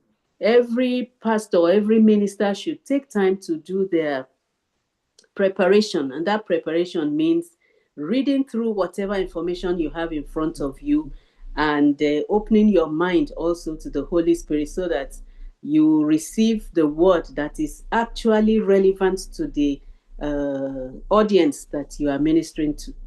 Thank you so much. Thank you. Thank you. I hope everybody's back, because we are going to continue now. Somebody has a hand up. Okay, go ahead. Is it on the matter of the Holy Spirit and AI? Hello, this is Kai. Good evening. Okay, good I evening. just wanted to say something. First of all, thank you for making this free for us. This is valuable information. Thank you. I've been using AI for quite a long time, but still, what I've learned a lot today. So thank you. We are not Most done yet. times, We are still going to learn more. yeah. Oh, I know we're not done yet, but Please I just make wanted it to as brief as buttress. possible. Go You ahead. say what? I said make it as brief as possible so that we can, Okay. because the break Yeah, is open. sometimes when you search for religious matter, it will tell you, oh, I don't want to comment on this, I'm limited, I'm just a machine, and things like that. So I'm surprised to hear that pastors are downloading sermons from AI. Okay. Well, Yes, I do. in some cases, I saw some things online about AI saying I cannot comment on this. My programming does not allow me. Then I tried it. I saw that it's not true. I don't know the kind of, I mean, somebody was recently say ChatGPT refused to comment on something. Okay, read. He said Yes, ChatGPT to read Ephesians something for him. sometimes Then he refused some, to read. But even in this after America, some topics that are gender and biased, it will tell you, I can't well, of comment on course, that and things like that. because they are trained in a certain way, so that is possible. But and that's part of the bias that is there. So we have to know the bias that is online or in the training is going to reflect. So we have to be aware of those and know what we are doing when we are doing it. Tasks that we want to do right now. Again, you all have speak something to do. If you have not, you should go to the workbook. You are going to see the tasks, details about the tasks. I want to share the screen for the workbook. Where is that? Okay, this is the workbook. So if you have it, this is where you should be paying attention right now. These are the tasks that we provide for you. If you have yours, that's okay. You can pick one of these. If you are picking policy memo, you can see it says to read document 1. You scroll down, you are going to see document 1 here. If you are using document 2, you are going to see it here. Using document 3, document 4, you're going to see that. So pick the one you want to do, and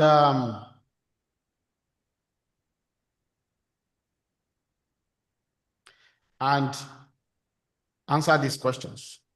So if you want to take a screenshot, you can do that right now. So an accountant writing performance reviews. This is where you belong. You are doing A. The pastor building a duty roster, you are doing C. So pick the angle you want to go to, and then this is the steps to follow. These are the steps to follow. Write your prompt. Remember all the 4 elements: the job, the audience, the context, the shape. Then run it, then follow up. Ask some critical questions, challenge it or redirect it. Then when you are done, post in the chat that you are done. Then you make it visual. Whether you want to make a slide for, okay, this is going to explain it. If you make it visual, you can make an image. If you are doing A, you can make an image to go with whatever you have written. If you're doing B, you can do a slide that goes with what you have built.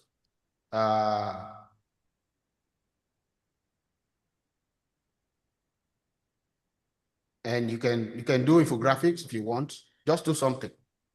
Claude does not make image. If you are using Claude, you can create the prompt to make image prompt. That's another way to do it. Create your image prompt in Claude, paste it in ChatGPT or Gemini.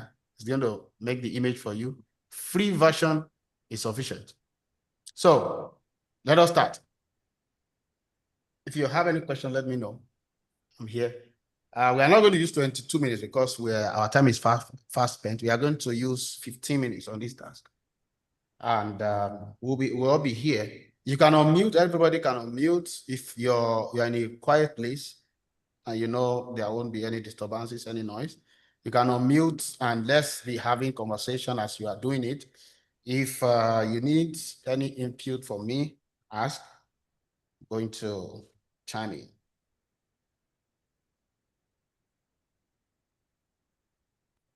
Okay. And don't forget, at the end of our last section of this training, the last section of this training today is going to be on how to make money with AI. So in case you are planning to sleep early, don't sleep because you will need to hear that part. All right. Okay. If you have questions, please ask. Nobody has unmuted. I think I can unmute because it appears boring when no one is talking. So I want to make sure that we are all together.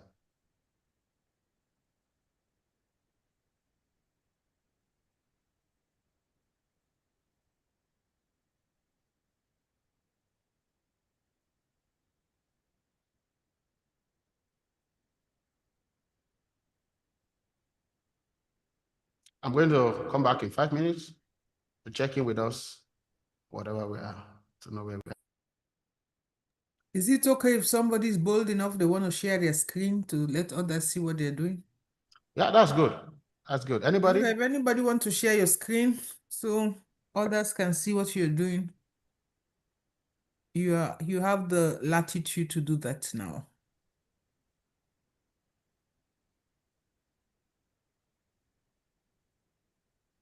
Even if we're not sure of what we are doing.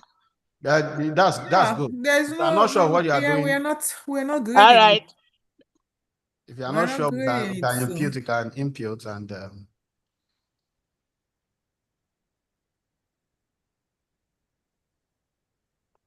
so Mrs. Nwosu, are you trying to share? Yes, sir. Okay, please go ahead.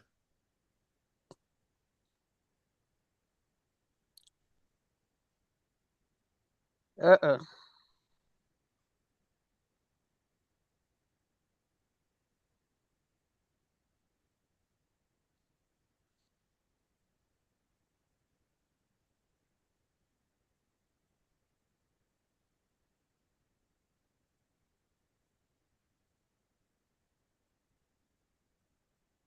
Do you need help with sharing your screen?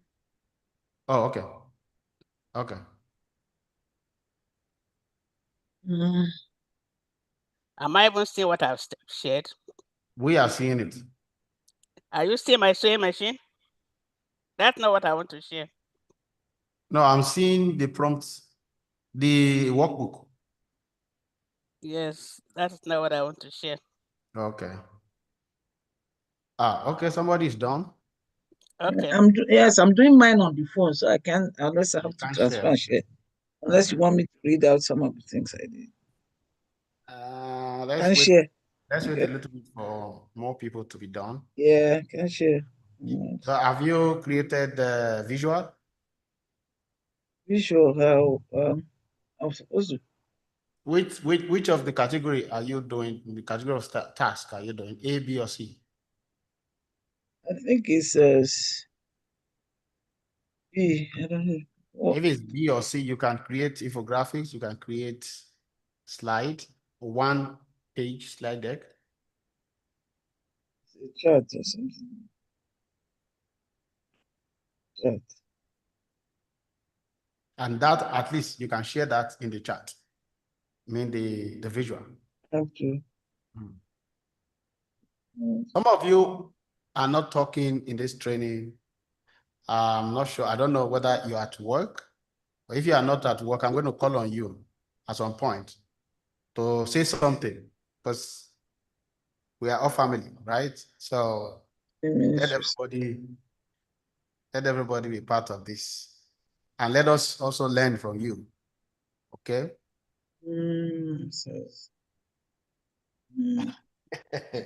Okay, I won't call. That was just a joke.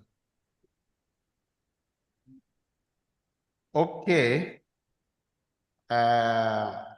Mrs. Rose Williams, are you comfortable talking about what you need help with here so that we can just handle it? Yeah, I couldn't get the task, and I tried to go and see the attachments that was sent to me. I can't find it. Okay, so you can't find the workbook? No. In the chat box here in Zoom, if you scroll up a little bit, you are going to see a link posted by ACF Midwest Region. You're going to first of all see a screenshot of the task. Then if you scroll up next to it, you'll see a link. ACF AI Essentials Participant Workbook. It Can you was see that? posted at around 7:37 p.m. Yes. So if you click on that link, it's going to take you to the workbook and you'll be able to join us. The link that says HTTP, is that Yes, the link? HTTPS, yeah. I just did. And yeah. I don't see the link. I'm sorry. You don't see the link? No, I see the link, but it doesn't take me to the workbook? Workbook. You have to scroll down. If you click on it, let me click on it. Yeah, it took me there to the workbook. Or you can copy it. If it doesn't go, you can copy it. It says download from the app. So I mean, it just is the link to the Zoom. It's not. Okay, I'm going to repost it. Okay, please. You'll see it now.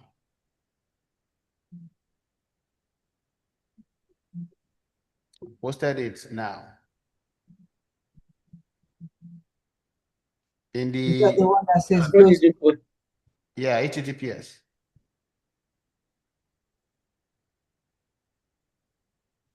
Click in the blue one, the HTTPS. Okay, Christiana Nwosu, you paste your chart. Share your chart with us. Okay. Is that what I'm supposed to do? This is a very long one. I don't know what this is. Okay, starting a sewing group for elementary and middle school girls. So we can't see the question you ask it. So did you prompt it based on the the 4 elements, the 4 components of the prompt? Let me see those components again. You don't see those components? What you say it's in the workbook. No, the components are in the chart here. So these are the components. Let me tell you the components. The job, what is the task you want the AI to do? Specific about it. Who are the audience that will read what you are writing or whatever? What's the audience? Who are the audience? Are they children? Are they kids? Are they teen? Are they also people? Are they professionals? Just take the kind of audience and how that can affect the kind of writing. Then the context. What are the other contexts? Is there anything particular that the AI must know to be able to give you the output you want? And then what kind of output do you want? Do you want it very short? Do you want it in a table format? Do you want it less than certain number of words? Do you want it to be concise? Just if you say just concise, it will make a lot of difference. So those are the 4 things. Evelyn P. Yes, it did. That's your hand up. Yeah, I have a question. Okay, go ahead. Okay, so I'm looking at the document 4, the messy contact list, and I'm wondering because it's names and phone number and emails of people. So if you put that kind of information, as you mentioned earlier, that we have to keep things private, won't it record the names and the emails of those people? So this is the way I think about that. People put their emails on their social media, email address. On websites, you see people's email. So in some cases, it can be privacy issues. It depends on what you are dealing with. It can be privacy issue in some context, but in some context, it is not. Because, for example, as a business person, I'm trying to prospect some customers, potential customers. I search on the internet.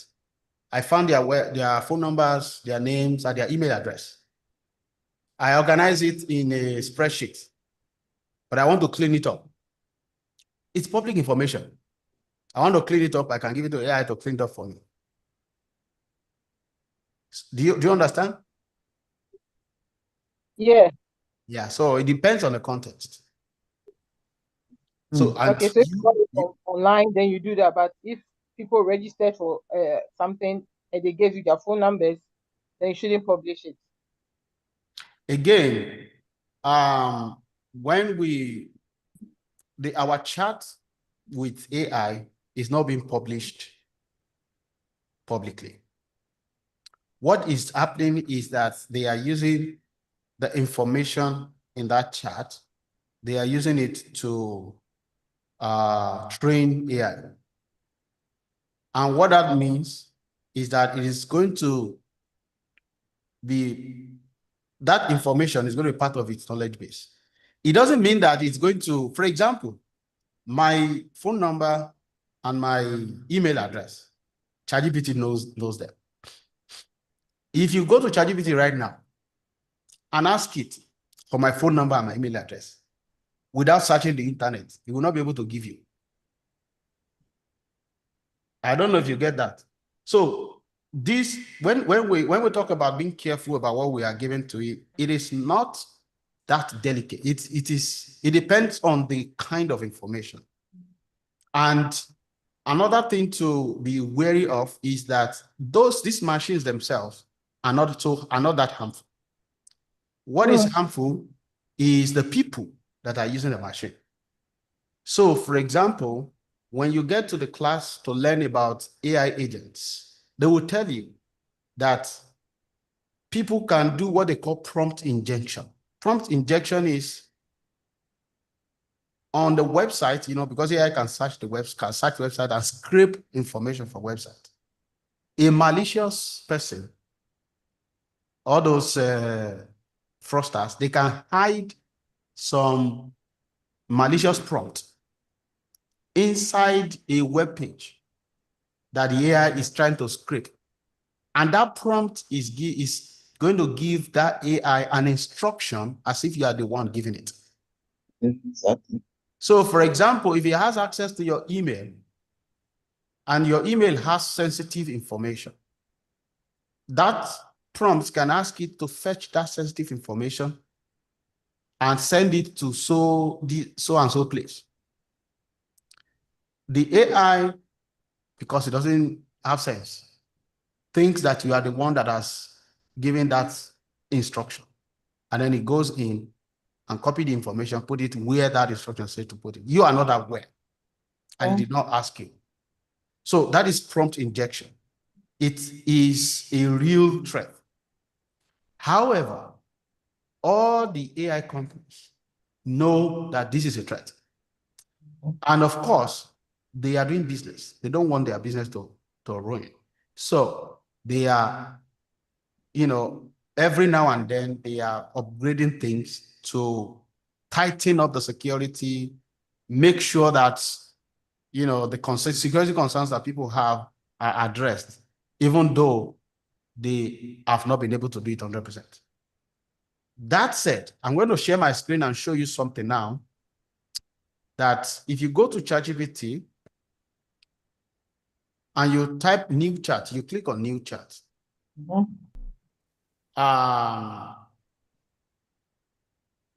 If you see on this corner, this top right corner, you see temporary chat.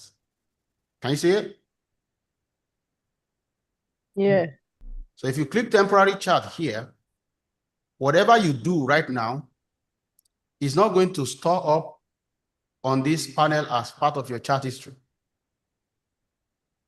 And it is not going to be saved anywhere. And it is not going to be used to train the model. Can you see it?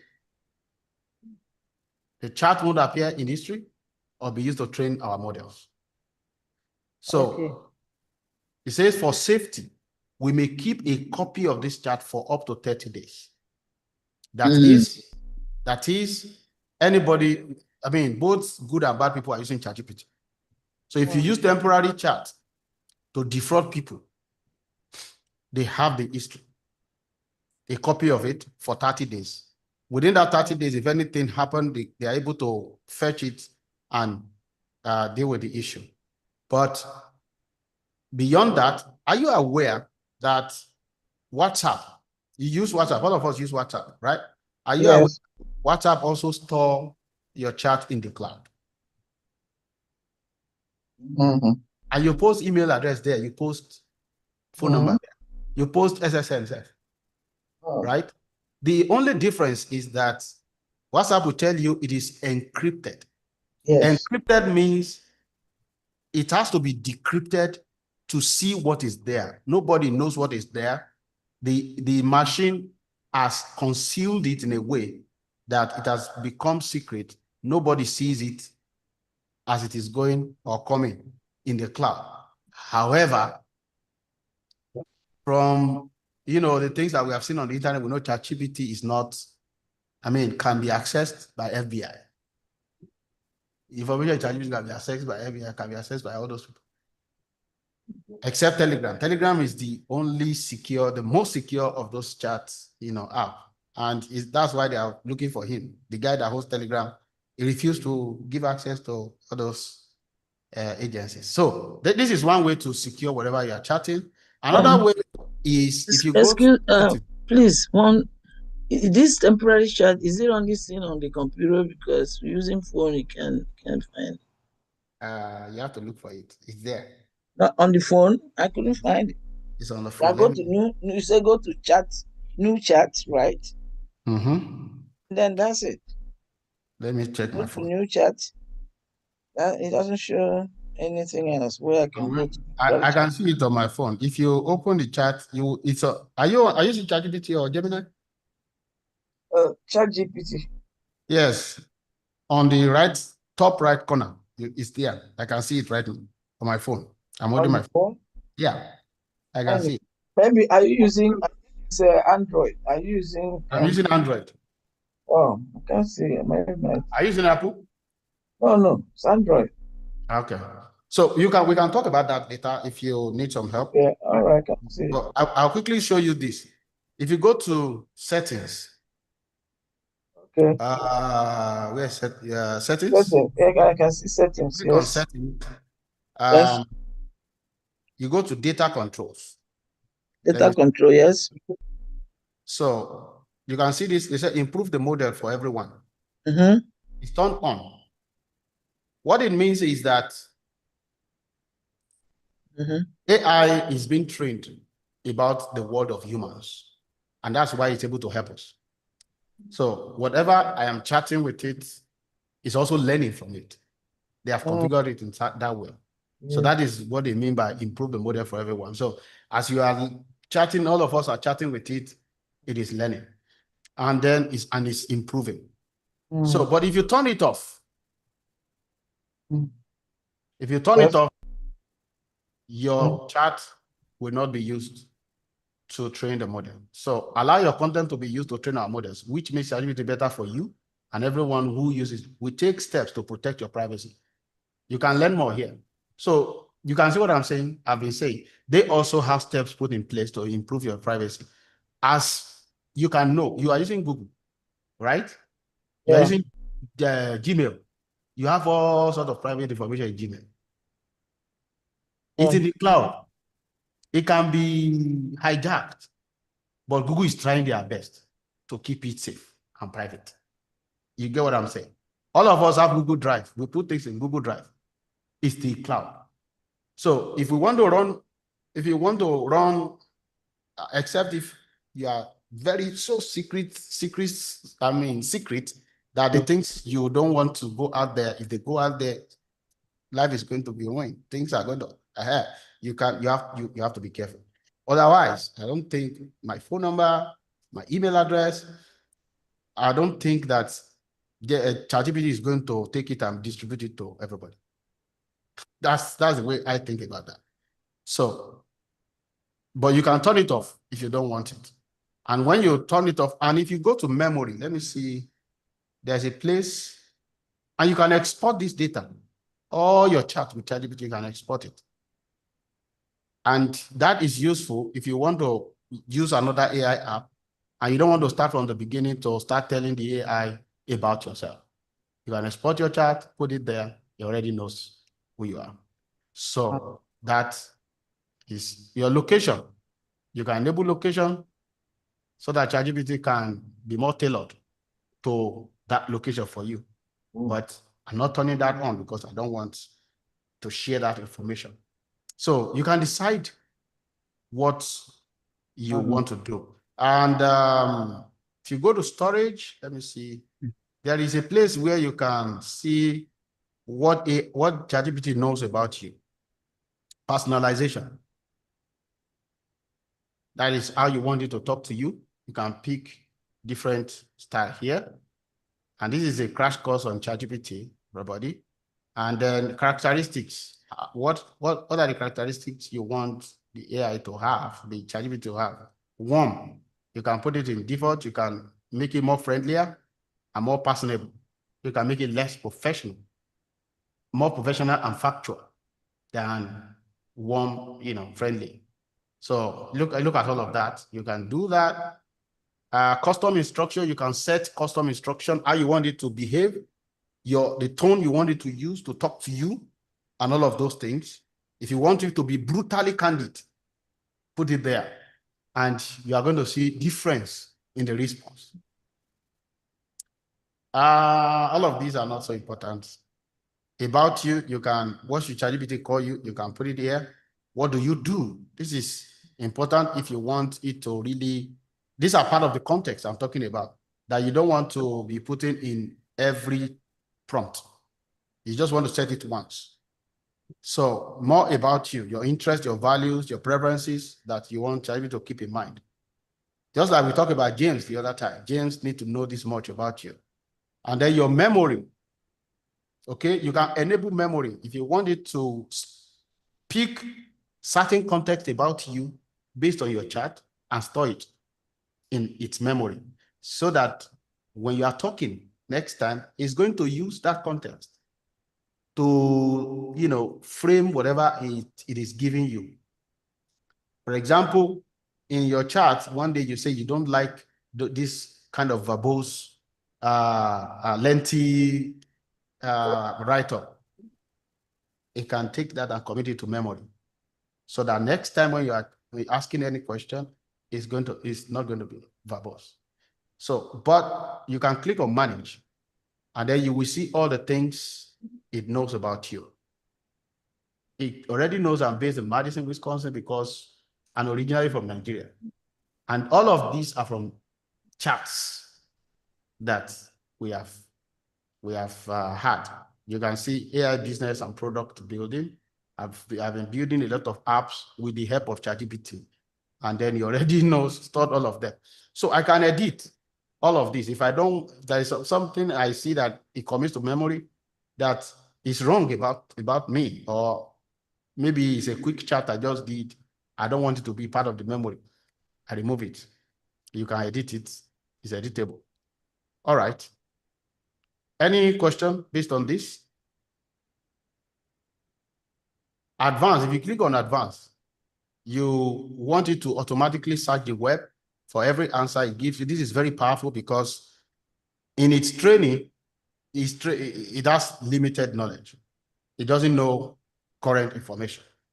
So it can give you confidently wrong answers until you ask it to search the web, and then it goes to search the web. But if you toggle this on, it automatically searches the web for answers. And then you toggle all of this on voice, enable voice in ChatGPT so that it can talk to you as you are talking. So you can select the voice that you want here, the kind of voice you want here. You can select. Hey there, how's your day going? So yeah, I'm going to stop on that and continue with my slide. I believe all of us, we are done with the task by now. This has taken longer than where do we save the work we have done? You don't need to save it, it's already saved. Except if you turn on the temporary chat, it will not be saved. Or if you did not log in, it will not be saved. But once you are logged in, it already saved the work. You can see it in chat history on this side. These are the things, it goes as far as last 2 years that I've chatted with it about. So that is that. Any quick question anywhere?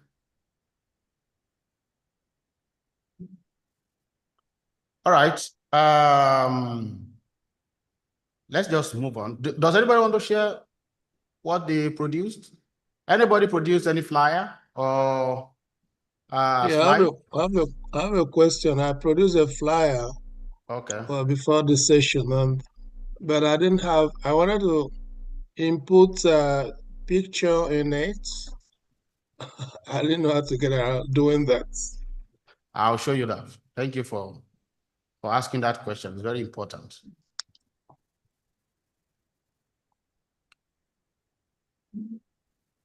Okay, let me use this as an example. Somebody is sharing in the Olabisi is sharing a chat. Oh, it says I don't have access. So you limited the access? Oh, wait. Maybe because I turn on, no, I did not turn on temporary chats. So it says I don't have access. So Olabisi, do you want to give me access? I wanted to use that as an example so we can, okay, working on that. Okay, here is another one. We are going to create an image. Okay, this person already created an image. So that's good. That's Christiana. Christiana's product.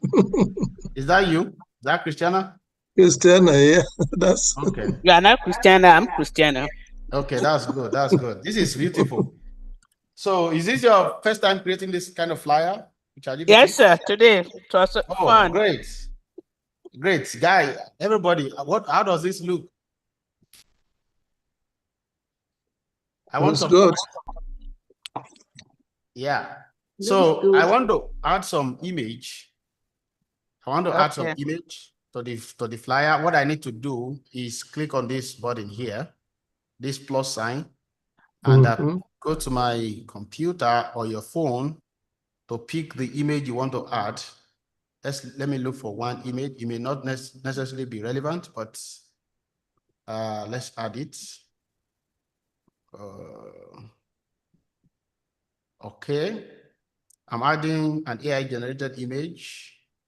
I say add this image.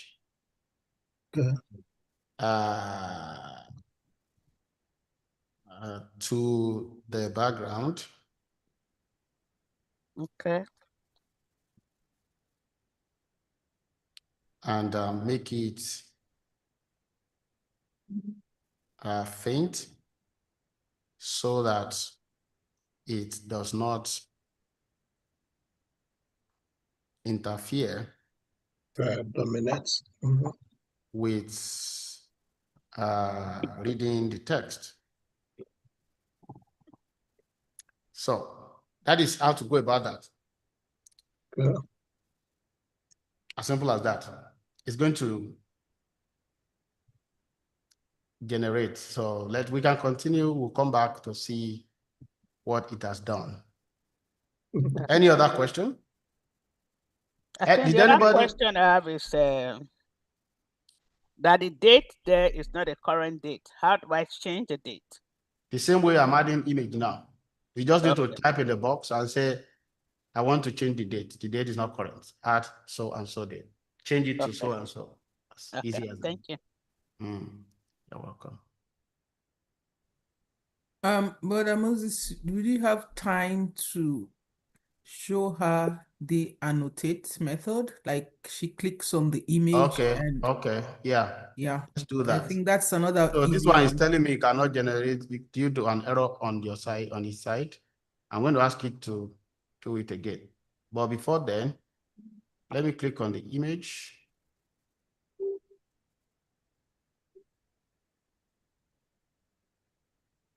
Okay. It did not give me because this is not my chart. So, okay, this is what I'm going to do. I'm going to copy that image and start a new chart. And this is something you can do when you are facing any challenge, just start a new chart. It's not a big deal. So reproduce, look at what I'm going to do, reproduce this flyer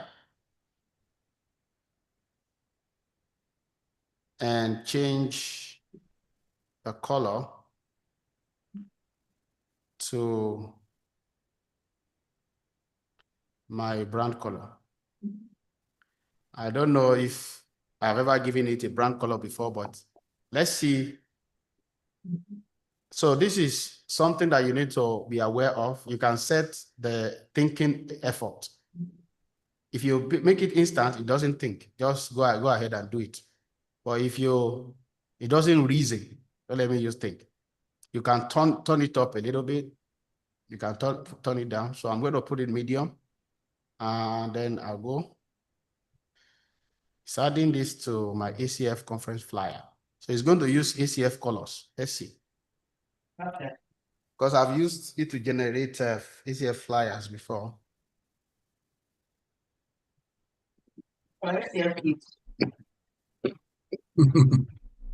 So, and then we'll come back and do the annotation that Sister Olivia talked about. Now, let's quickly go through this slide. We'll come back to that. You have to know when AI is wrong because many times it is going to be wrong. And it will not tell you that it is making it up. In most cases, it will not tell you. They are trying now to make those AI models to check themselves, check their own work and be sure they are not hallucinating. But it is not perfect yet. In fact, there's still a lot of errors. So you have to be aware of that. Everything that AI gives you, first thing you ask is, could it be making this up? It's a prediction machine. How it determines what what it gives, the response it gives you is just predicting, doing a complex calculation to know, okay, when this word come, the word that is next is this, permutation and combination. It's doing a lot of further mathematics. But it is giving us what it's giving us. We don't really need to know those complex things, but what you would just need to know is it could be making things up. And then you ask yourself, could it be making this up? You give you a quote, give you a citation. I heard about a case in a law court, where a lawyer used ChatGPT to prepare a statement. And all the law cases that the ChatGPT quoted, most of them are wrong. They never exist anywhere. And the judge was amazed that, what? You could do this? So, I don't know how that case ended, but it's not a good thing for that lawyer. So he could make it up. Be careful. Then another question you need to ask is, does this need a human to decide it? If it requires some level of judgment, by a human, touching money, touching health, job, safety, some of them, they will tell you, they will put a disclaimer. If you ask Gemini a question about health, after giving you that response, it will tell you, mind you, I am not a doctor. This is just me just giving you information based on what I have access to. Please consult your doctor. It is going to say that. But sometimes it doesn't. You still have to know that you need to. Now, a confident answer that is completely invented can be very disastrous. And what happens sometimes with AI is it doesn't hesitate, it doesn't slow down. It doesn't show a sign of, the fact that it doesn't know the answer. Claude is very good at telling you frankly that instead of making this up, this is what I think, or this is what is the information that is accessible to me. I would rather say that clearly rather than make things up. He will tell you. Okay? And it can sound fully informed. It can sound the same as when he knows the answer. Nothing flags it. And that is where we get deceived by what it gives us. So I'm not going to ask us to do this. This is a place where we go back to that write-up that AI gave us the other time, or the flyer, the slide deck, and you can see certain things that he made up. Like somebody, okay, Sister Christiana was saying that the date is not correct. That's a made-up date. If you don't give it the date, it could make things up. But you could leave it blank. Just put a placeholder so that when you are ready, you put the right date there. So that is that about that. Any question on that section? Oh, we are faster than I expected. That's good. So this, yeah. Thank you. This date, does it take American format or European format, Nigerian format? I don't know what it does. Is it better to just write the month, like August 20, or you write those numbers? Okay, I see what you're saying now. Yes. Yeah. It depends on how you want it. You can ask it to use European format, it's going to use it. You can ask it to use Nigerian format. And if it doesn't know it, it can ask you, okay, this is my brand color design of the same image, the same flyer. What do you think? I think it's cool. Okay, so I want to edit it. I click on it. Okay, if I click on edit, it's going to bring me to that same place. So if you want to remove things from it, you click on this. I want to remove this thing. It looks very unnatural in that place where it is situated. So I want to remove it. I click on remove, and all I need to do is paint the part I want to remove. This brush is too big. I want to reduce it. And then I paint what I want to remove.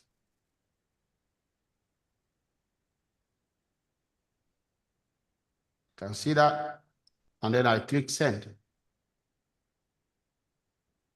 It's going to create another image with that part removed. I can also make a comment. That's the annotation that Olivia was talking about. Click on the comments and then attach a comment to. So this is, it says June 7. I can attach a comment to this. The date is not correct. It's not correct. Use August 31st. Can you just write use August 31st instead of it's not correct? Yeah, of course, you can do that. Anything. You just talk to the, I just want to, you say it the way, give it enough context, enough information. Yeah. And more, too much information is better than insufficient. Less. So if I click OK here, it's going to add it to the chart. Then I can optionally add additional edits, or I can just send it like that. So if I send it, it's going to create another image with that. Then finally, okay, this one is already ready. It's ready. You can see I has removed that flower thing. Oh. Yeah. Cool. So, and that. Sorry. How do you check copyrights? Because I saw an image here where it said, make sure the image is not copyrighted. Copyright image is where you are bringing the image from. If you are bringing image from the internet, you see, if you go to Google, you want to use any image from Google, you will see the copyright information there. Let me show you. Click on images. Come here. Tools. I think it's tools. If you go to tools, you can see usage right. Usage right is the one that tells you the licenses attached to images. So here right now, all the images you give me, it did not filter by license. So I could, I could pick any image here and it will use. Okay. So, but if you want the one that is not copyrighted, you can click Creative Commons licenses. Creative Commons is the, free to use for everybody. But commercial and other licenses, they are copyrighted. You click on this, it's going to filter it for you. Question. Okay, go ahead.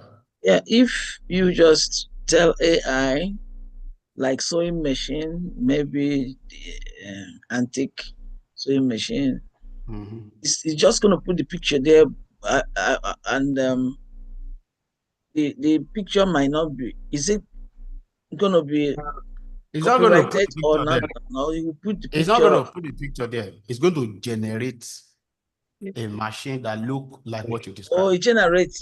So it's not going to be a copyright problem.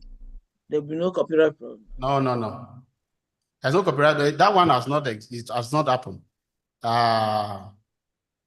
In some cases, because AI can generate the music. I hope you know that. Is anybody interested? Do you want us to check that out? Check what? Check out music generation by AI. Oh yeah. Yeah, sure, we can do that. Okay. Yeah. So if you go to suno.com. Okay. I have an account there, so I'm going to just log in.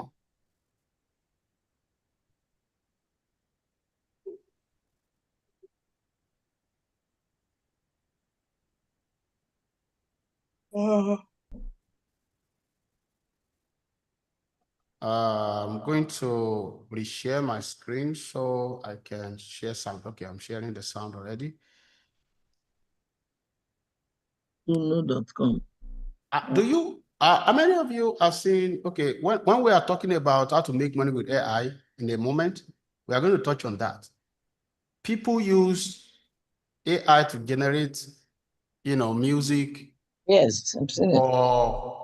For certain purposes. For example, you want to all this music that people listen to when they are reading. Some people listen to music when they are reading, calm. Some people listen to music when they are when they are doing massage. Okay. Yeah. My wife went somewhere to do massage and then they played that music, and before she knows it, she's left off. So you can generate such music here. This is something I have generated here. And see how that goes.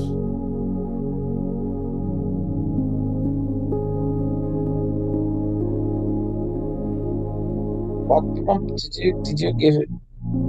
Yeah, you give it a prompt. Just need to give it, and then it will do that.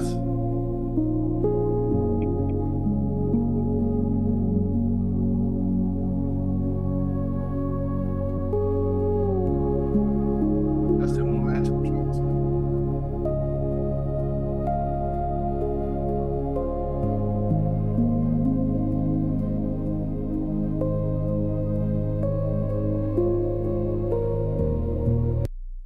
Here is another one.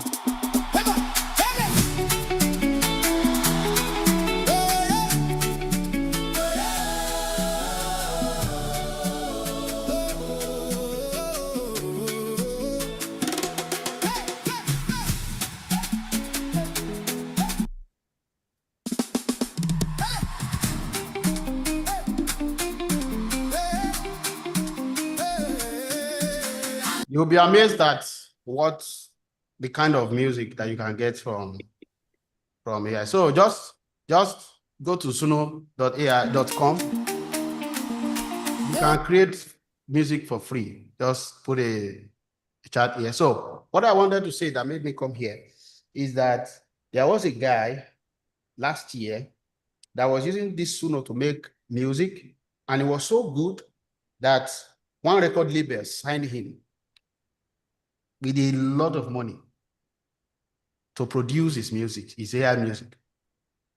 But on the other side, more recently, because AI that produced music was trained with music, so some music artists sued this company that certain AI music that are being produced on this platform sound like their music, and their music is copyrighted. So they sue them to court.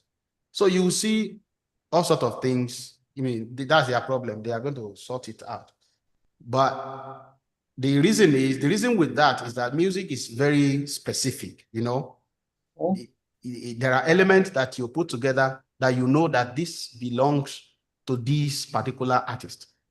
And so that copywriting came up, but it did not come to the person that generated the music. It became an issue with the company that used those copyrighted music to train the AI. So those are part of issues that we see today in the world because of that. So does that answer your question about copyright? Okay. Let's do skills to income with AI. And this is going to be very interesting. Let's run. Okay, I'm going to do this under like 15 minutes. So the flyer that you generated, I hope you know that people are being paid to design flyers. I hope you know that there are people that they call ghost writers. Ghost writers are people that are paid to write anything. They are writing a thesis. You have your concept, you have everything together, you just give it to a ghost writer, they will write it for you. People have been doing that for ages. If you go to Fiverr, you go to freelancer.com, you see them. So these copies that you have gotten from AI today, some people have a need for them. And that is where it begins. Could be somebody near you, somebody in your place of work. Earlier this year, there was an AI agent that got released that began the revolution in the AI sector. It is called OpenClaw. It was released in January, and everywhere went above. In fact, a a few weeks after the release of OpenClaw, there was a website that was created by somebody where AI agents come together to, it's a kind of Reddit. I don't know if you know Reddit.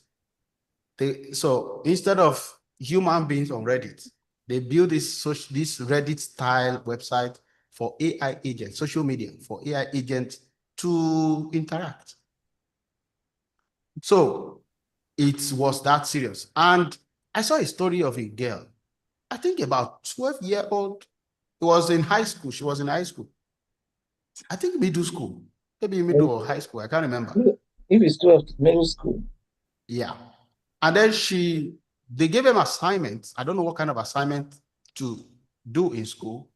She learned about this OpenClaw and installed it on her own laptop and used it to do, those amazing things. And then she told her peers in class about it. And then she began to help them to install this OpenClaw, set it up, configure it on their laptop, because it needs configuration. It needs some technicalities. And before you know it, she began to do it for adults. And she began to charge $5,000 to configure it for your whatever specific purpose you want to use it for. She would help somebody that is doing trading, stock trading. She will help them to install OpenClaw so that OpenClaw will help them to keep them abreast of information about stocks. That's just it. But it is very valuable to them because they are using it to make money. So they give her $5K. To do that, she has a calendar and the people are booking appointment with her and she's setting it up for them. So you can see the amount of people that have made money that have transformed their life in this between last year and this year because of the revolution of AI. You cannot imagine. So those are the things. If you have been able to do anything, look for somebody to do it for. That is where to start. Can do it for them for free at first, and then begin to do it for them, charging a fee. So AI on its own does not make money because a tool, if a tool is not put to use, money does not come. So it requires all of this. You cannot do them by its own self. It cannot find customer for you except you give it access to certain tools and it can do that very well. Scrape the internet for information. The other day, I was trying to build a directory of certain business category, niche businesses. As I used my AI agent to scrape the internet for the information of those businesses, I put them in a spreadsheet, and then I'm able to do that. So if you want to find customers, what people are doing on social media, people are posting on social media, they need this, they need that. They have their website. AI can find those customers for you. But if you don't give it access to those tools, it doesn't have any way to do it. You cannot predict pricing except you give it ability to scrape internet for current market trends. It cannot close sales for you. Requires integrated checkout, transactional APIs. People are using AI to trade now, do forex trading, stock trading, all of those things. Is because they now have a way of connecting their AI agent to those things. And we are going to touch on that in a little bit. Out of the box, these are the things you can do. You can collapse production cost. So the things that you would pay a human to do for you for $1,000, all you need is $20 subscription of ChatGPT. And you will probably even do more, get more from ChatGPT than you get from that human. Because, of course, human knowledge is limited, right? But again, you are likely to get more value. You're also likely to get more value from the human because of experience, wealth of experience and practical, wisdom. So you turn hours into minutes. Things that you would do for several hours, you can finish it in a minute. If you want to create a flyer, you know how much time it's going to take you.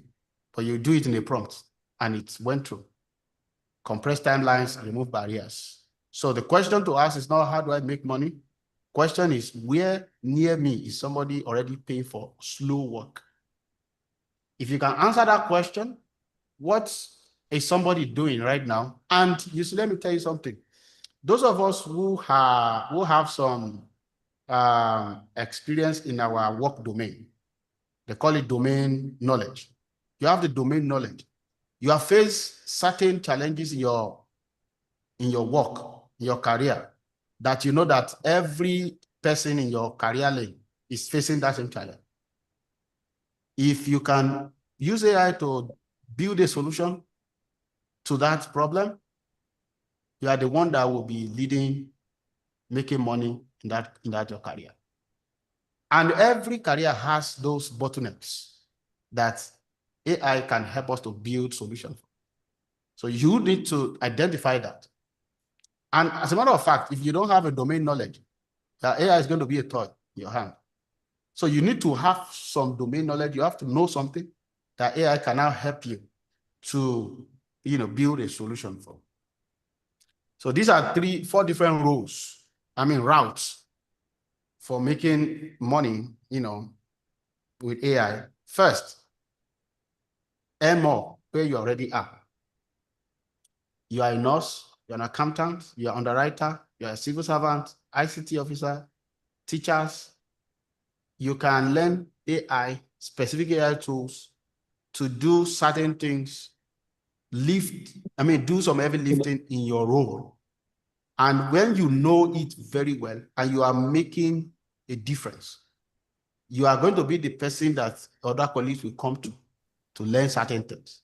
And before you know it, you can begin to do talks. You can begin to do corporate trainings in your sector for people like you. And they are going to trust you more because you're also there with them. You know their language, you know the bottlenecks that everybody face, and you have been able to solve that problem. That is how you can, first and foremost, okay, let me give us an instance. I have a friend. He used to work as in ICT, works in ICT.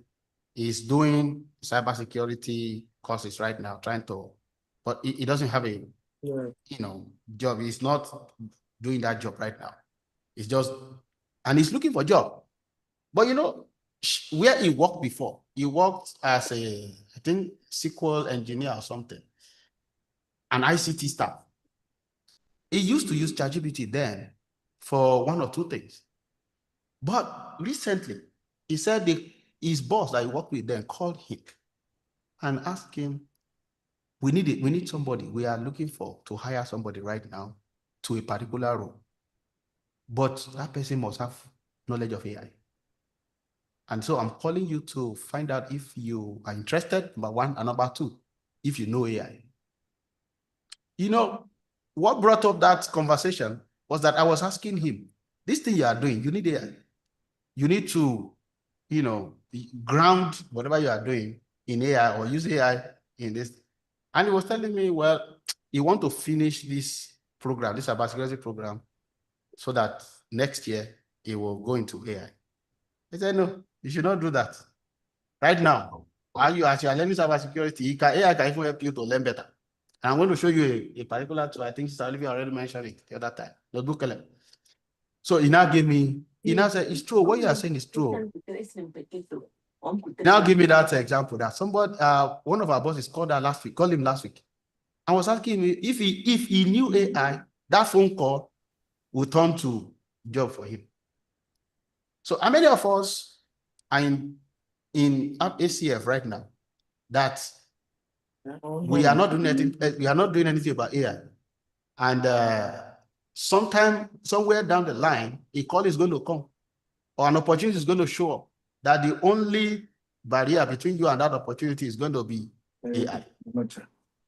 So that is why, if people are having races in their place of work, in the place of in companies they are raising salaries of people that know how to use AI to achieve the job, because they know you will do more than people that are not using AI. So that, number 1, is very critical. Learn about AI so that you can earn more on your job.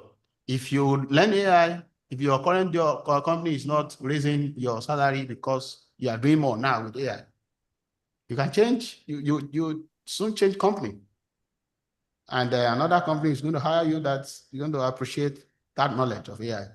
So, number two, you can sell a service that you already deliver.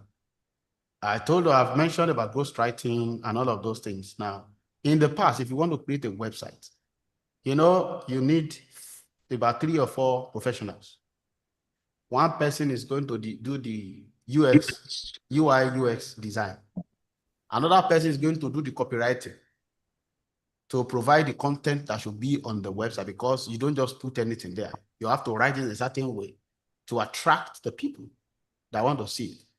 Another person is going to do the SEO. SEO specialist is the one that will make your website to rank on Google and the search engine. Now, your website also needs to, your business needs to rank in ChatGPT, because if you have used ChatGPT, you know that it recommends businesses, companies, recommends products to people.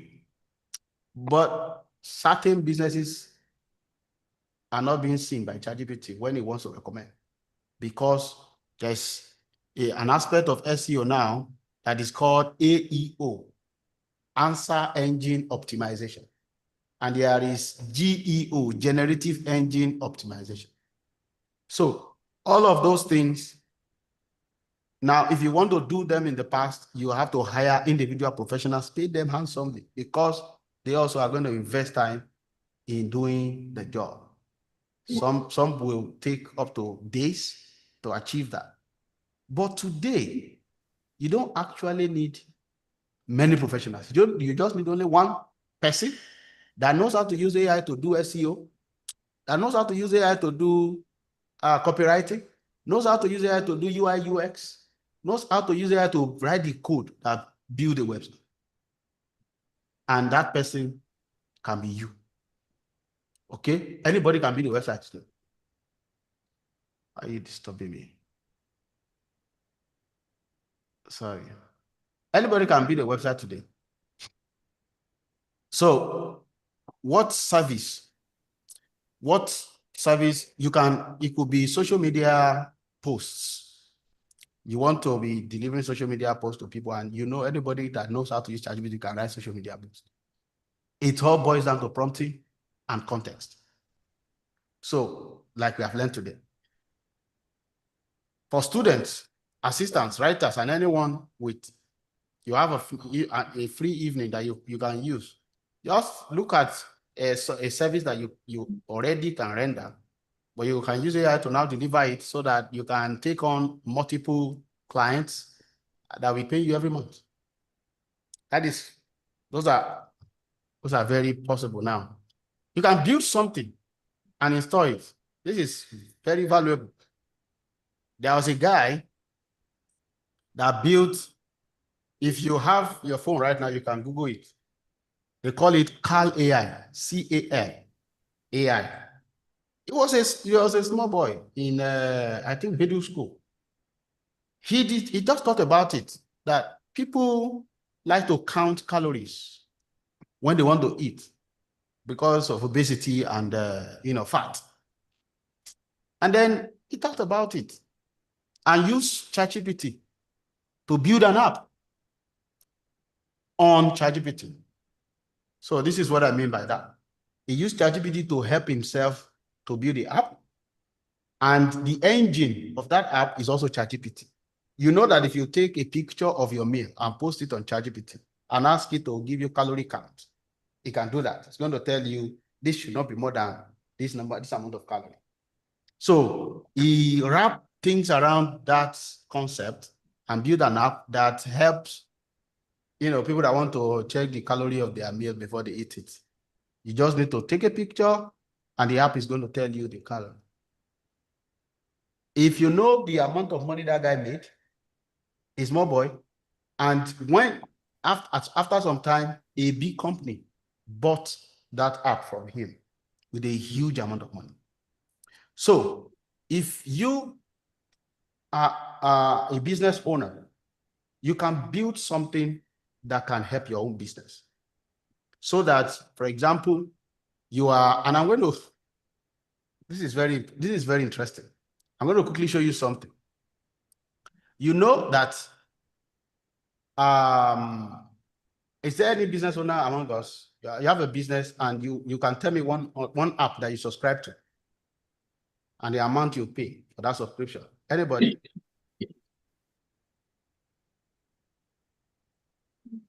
Please help me here. Help me, everybody. Is there no business owner here? Charity organization. Yeah. Okay, charity organization. What Non-profit. app? Non-profit. Do you subscribe to any app in your company that you use in your NGO that maybe you use to manage data, you use to manage payroll, you use to manage? I just do. None of this. I'm gonna learn from here. Okay, I'm going to just pick something. So if you look at Calendly, is there anybody here that uses Calendly? Know this. Does anybody use Calendly? I don't know why Google is blocking things here. Let me pick another. Nobody uses Calendly here. No. You don't know what it is. Okay. So Calendly is what? Why are you blocking Calendly.com? Google, why are you blocking Calendly.com? I don't understand. My Chrome has been misbehaving recently. Okay. So this is Calendly. And what Calendly does is it helps you to manage appointments. If you have ever booked an appointment with people, you probably have used Calendly to book appointment with them. Most people use it today because you can use it, you can manage your schedule, and then your free time is available to people to see, and then they choose. Now, look at the pricing of Calendly here. If you have multiple staff and you are paying $16 per seat per month, you have 5 staff. All of them need to have access to Calendly. You know how much that is going to be. But in your business, you can build this Calendly for yourself, and all you will need to pay is the hosting subscription, which may not be more than $10 a month, instead of paying $16 times 5 every month. So in a lot of ways, this ability to build your own app can help to reduce the cost of running your business. Sister Olivia built an app for ACF Midwest to use for our conference. If you are going to subscribe to all those conference management apps, you know how much ACF was going to spend. So those kind of things are also how you can make money. You can help companies, businesses to build micro apps that they can use to achieve things. Apart from the fact that they are going to lower the costs, some of them are not even using, they don't even have, there's no such app in existence that they can use because their problem is peculiar. Think about their problem. And if you have any business and you want to talk about the bottlenecks in your business, you can talk to me. Let's talk about it. And then we'll look for a solution that we can build that is going to solve that problem. And that bottleneck, what used to take longer hour, you can do it manual, I'll show you something more very soon. Mr. Victor, go ahead. You have a question? Okay, maybe not. You are still muted. If you are talking, we can't hear you. An error. I'll forward it, Okay. So if you build something, you can sell it. You can, make people subscribe to it. I was trying to do some PDF. Okay, how many of us use PDF editors? like we use Adobe PDF or whatever to read, either to read a PDF file or you want to sign, you put your signature on the document through the PDF, DocuSign, all of those things. Yes. I was trying to sign a document, and then I see that Adobe was giving me problem. I had premium Adobe before when I was a student in my school. Once I finished, they disconnected me from that. And then I realized I have AI knowledge now. Let me build my own. And then I built one. And now I'm trying to package it and sell it now. My PDF tool. So look at what I built. If you put a PDF file there, let me look at a PDF file that, no. The adverse reactions among the horrible. Are you talking to me? Let me use this. Okay. So this is a PDF file. You can see. I can do a lot of things on this app. I can sign. My signature is already here. I can place it on the app, on the whatever here. You can see. If I want to sign, I want to put a text on it. I built this myself in one night because I needed to sign a document and I did not have. So this kind of empowerment is what you're able to do for yourself and do for people. If you build something like this, you can sell it. Have people subscribe to it. A lot of people need this kind of app right now. And I'm going to just package it and sell it. Look at text. I can type into this. I can copy image on it. I can do all sorts of things. So this is just one of those apps that I've been able to build because of this empowerment. So this is one way you can make money. And the fourth one, you can make it once, sell it many times. Make an app. So we built, my people, my team, we built an app for an home care business here in Madison. And now we are trying to package it and sell it to many other home care businesses. These are ways that you can make money. So beyond all of these, there are also side hustles that people are doing. How many of us know YouTube? When you say build an app, is it the same process that we do, like what we did before? Is it the same process, just using the prompt, content, whatever? Is it the same process? But the tools, you have to know the right tool to use that will build the app for you. There are Is it some like your candidate, what did you call that thing? What's that? ChatGPT? No, Calendly. Yeah. Calendly is just a tool to manage your appointment booking. Okay. It's just a tool to manage appointment booking. I just use that as an example that you can build that same Calendly for your business, instead of paying for it. So I was going to talk about YouTube. YouTube, that people are making money on YouTube. Many people don't know actually, but there are people that the only work they are working in this life is they are creating content on YouTube and they are making money. And the money they are making is times 10 of what some of us are making in our 9 to 5, even in our businesses. So people are not making, there are people on YouTube that are making up to 50,000.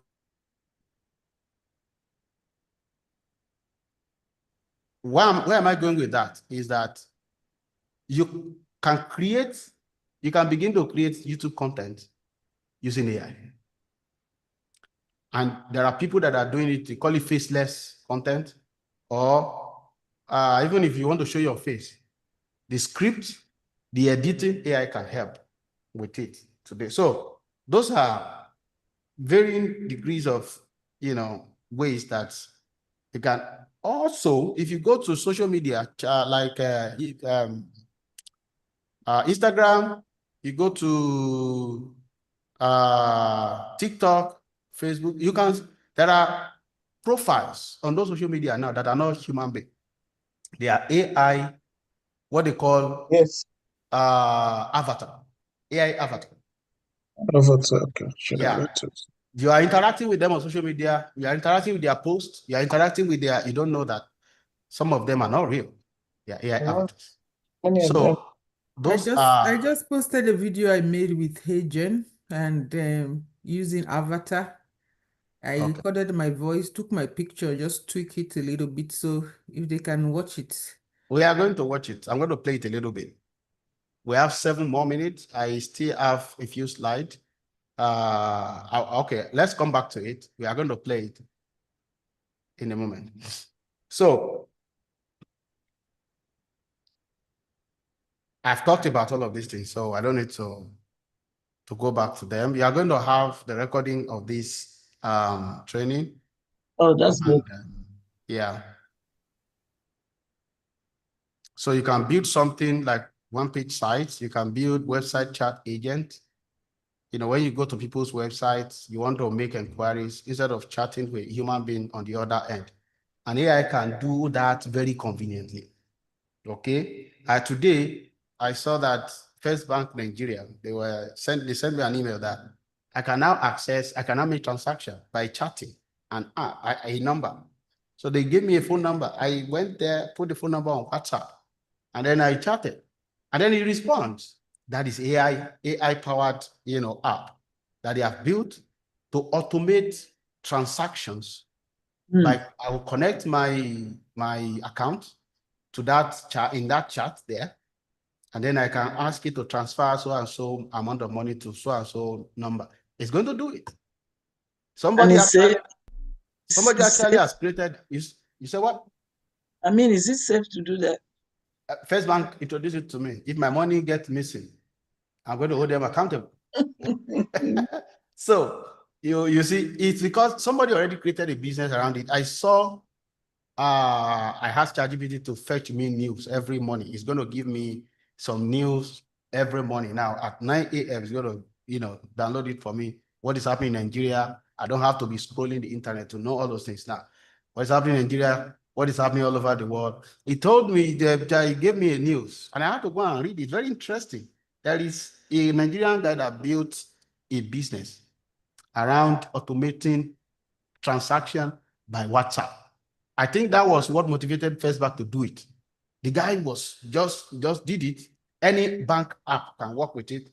If you want to pay any invoice, just to take a picture of the invoice, upload it to the WhatsApp chat, and it's going to run it for you because you have connected your bank account. So there is limitless opportunity. And with all of us here now that we have the Holy Spirit give us idea. We go and use ChatGPT to build it. Okay, so there are a lot of things that we can do. So, do you also know that people are selling something like this? Church administrator, AI part, business, small business, AI prompt for small business owners. It creates a compendium of prompts that business owners can use, and they are selling it.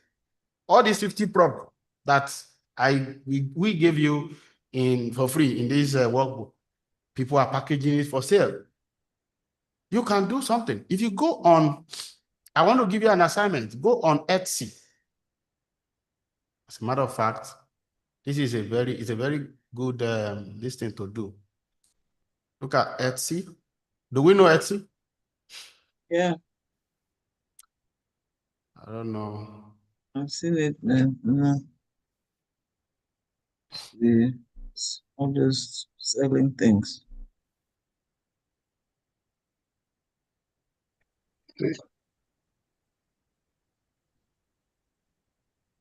Sell on Etsy. I want to buy now.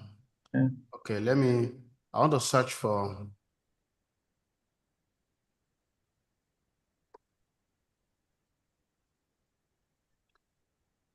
Look at this art.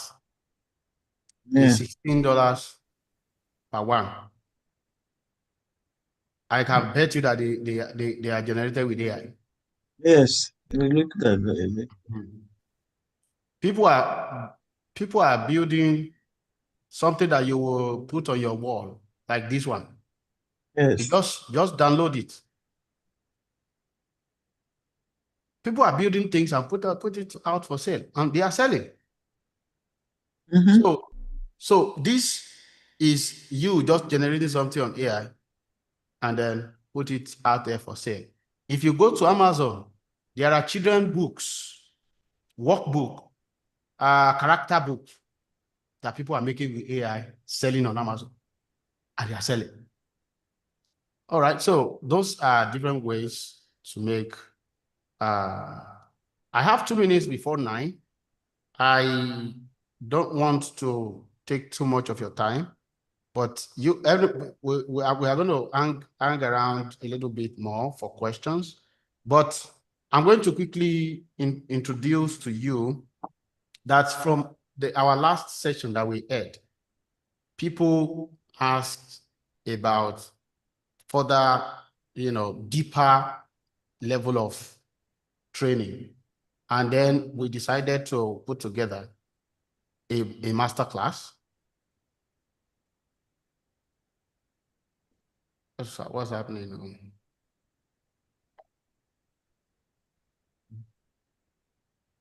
So we decided to put together a master class that everybody can take advantage of. We want to just take 20 people on this deeper level of, training on AI. So September 5, we are going to have a session on AI Visual Studio, advanced prompting, professional image generation, on brand, and all sorts of things that people are doing with it now.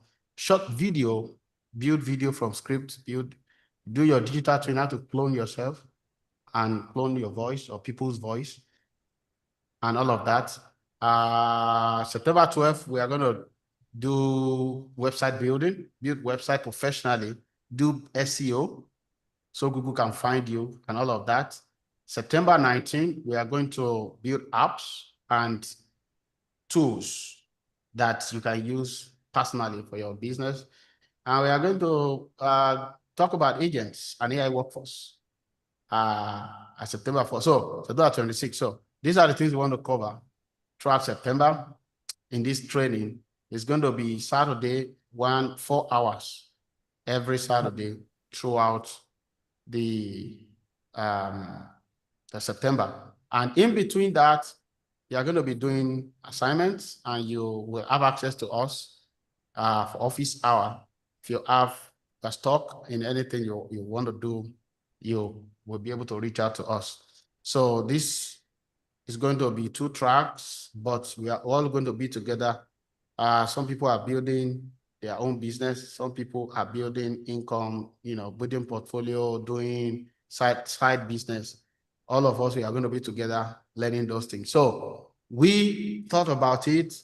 I know that if you go online to, look for courses to learn all of these things, I'm sure that you know that it's going to be more than this. So, but in the spirit of community, we are trying to make it as affordable as this so that people that want to attend will not have any reason not to. So we understand that this is not for everybody because not everybody needs that, deeper level of training in all of this. If you are not trying to use it at that level, there's no point. You cannot, with what you learn today, like Sister Olivia told you, you can ask ChatGPT to teach you anything. So, and you can go to YouTube also to watch some deeper level. What we have done today, what is going to help you to do is to be able to know what to search for online when you want to learn further. So, but if you are among the people that will take part of this, would like you to take this opportunity. We are going to have 20 slots. Only 12 of those slots are open for today because tomorrow we are going to have another session. So we are going to give that 8 to the people for tomorrow. This is important. Full refund if you cancel your subscription by your, participation by 3rd of September. And if you attend 1 week and you think this is not for me, by September 6th, you have opportunity to cancel and get full refund. After that, no refund. So this is not a promise that will, you are going to make money there in the training. It is a promise that you are going to be empowered to know how to package what you know to run a business on your own. So if you are not going to be part of the training,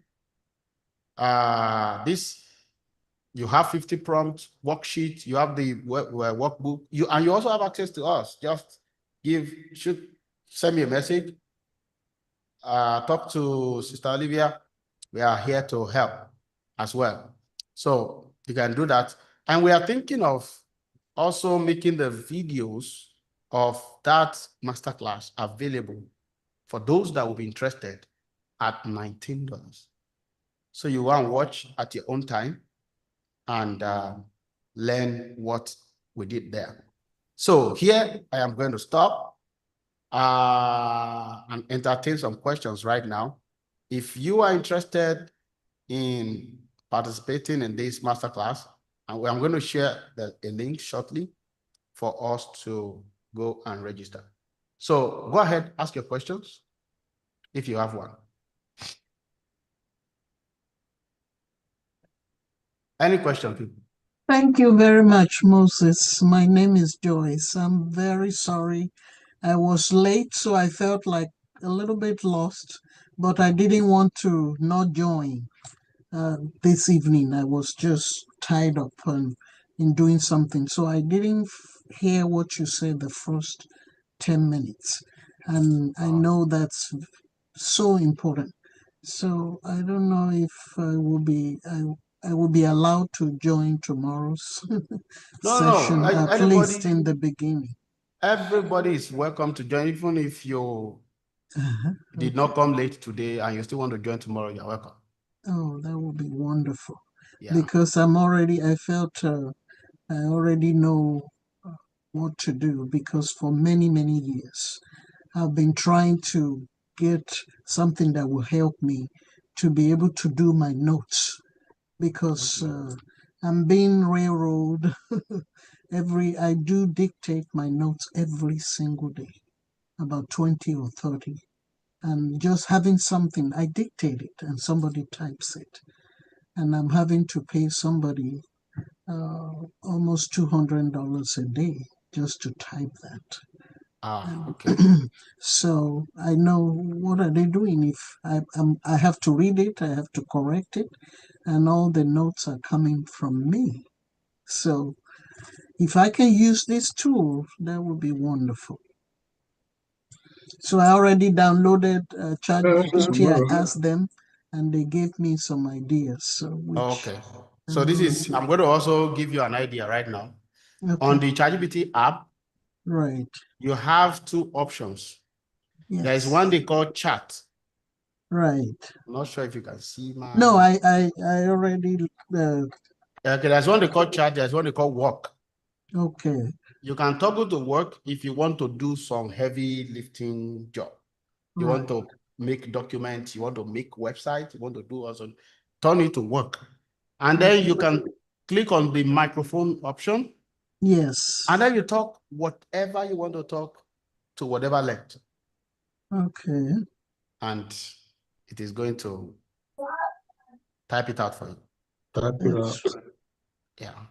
In fact, I'm going to start really on Monday because I already downloaded and it had the microphone. I just need to put my phone beside me, and hopefully, and then I can keep tweaking it. Great. Good to know that. Thank you for attending today, and you're welcome to join tomorrow too. Okay. Any other question? Can you please show them notebook, LM? Okay, I'm going to do that.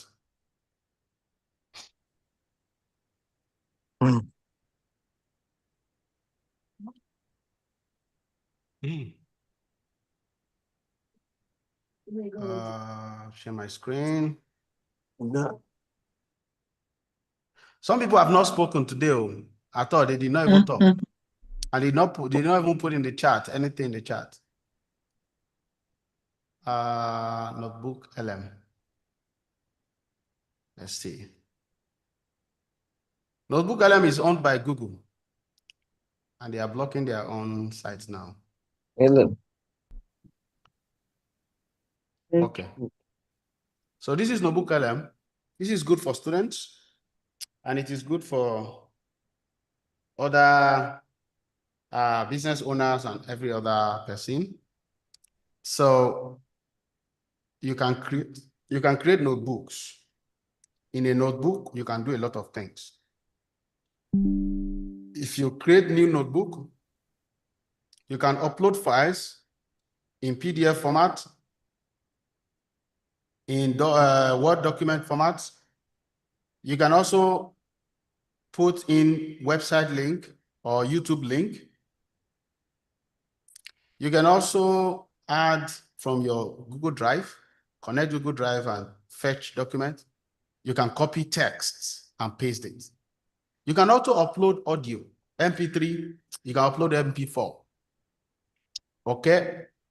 You can see all sorts of things that you can upload here. So once you do that, I'm going to open one of my current notebooks so that we don't waste time.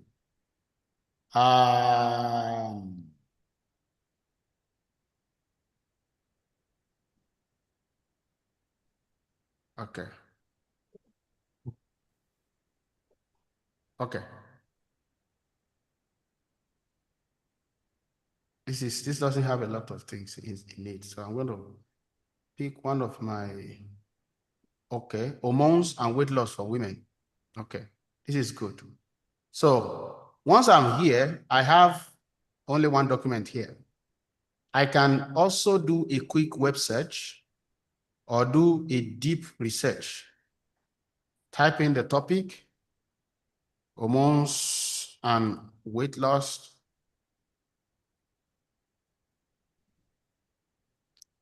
For women after 35.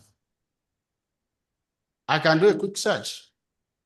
It's going to go to the web and fetch different sources for me that I can use in my whatever I'm doing here. So when you have uploaded all the sources that you need, there are a few things you can do here. First and foremost, you can create slide deck. And it's going to create very beautiful slides for you. So if you click on this, you can choose whether you want a detailed deck or a presenter slides, and then you give it a prompt. And you can create a mind map. If you create a mind map, you don't need a prompt, but if you want to add a prompt, you can add it. You create a mind map here. And then you can also do flashcards. If you want to study as a student, you can do flashcards that will set the difficulty level here. And then it's going to build, it's suggesting for me based on the content of my book here, of my sources. Now, if you ask any question here, how do the 5 key hormones specifically affect weight loss? If you send that, it's going to answer me based on this content. There's no hallucination here. It doesn't make things up. It's going to answer me based on the sources, and it is going to give me references to the part of the source, of the sources, where it brings out the information it's giving me. You are going to see it in a moment. Then you can create audio overview. Audio overview is, you can create a podcast that sounds like real human being talking. Based on the sources, you can create a critique, an expert review of your sources. You can do all sorts of things here. You can do video overview. You can create a short. You can create an explainer. You can create cinematic. Okay, generate them. You can create quizzes. You know, the past 2 semesters, I would create quiz from here for my students, display it in class for them to check their knowledge of the readings that we did in class. You can create infographic. Look at the mind map. When it generates a mind map, I'm going to expand this. So when you generate mind maps for students specifically, this is very useful. Or if you have a lot of documents in your place of work, your business that you want to. So this one, Notebook LM, according to Google, they don't use Notebook LM data to train their models. So if we can believe Google, we should, that will be correct. So you can see, if you click on this, it show another set of concepts. You click on this, it expands the concept, estrogen, progesterone, cortisol, all of them. You can click again, it's going to expand again. So this is mind map. And then if you want to learn more about estrogen, based on what the context is, based on the 5 hormones, all of this, you click on estrogen, it's going to go to the chart, and it's going to create a prompt. Discuss what these sources say about estrogen in the larger context of the big 5 hormones. And then it's going to explain it based on the sources. And then if you scroll up, now, you'll see the question I asked the other time, it answered it. And then if you see these numbers, you can see some numbers here. Those are references to the sources. So if I click on one of these, it is going to show me on this panel where this information is brought out from. And then I can go into the source and read further. So do you understand this? This is very powerful for students and for anybody studying for any exam or doing research. It's a very good research tool. So I'm going to stop here. Any question? My system has overworked. It's slowing down. Yeah. Any question? Has everybody gone?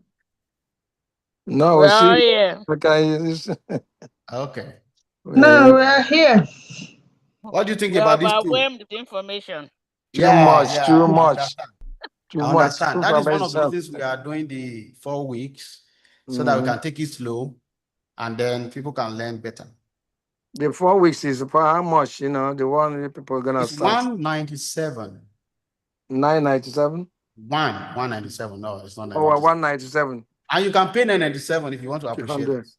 Are you sharing the link now, or how are they? Yeah, I'm trying to share the link, but I think my system is acting up. Maybe you have to look at our emails.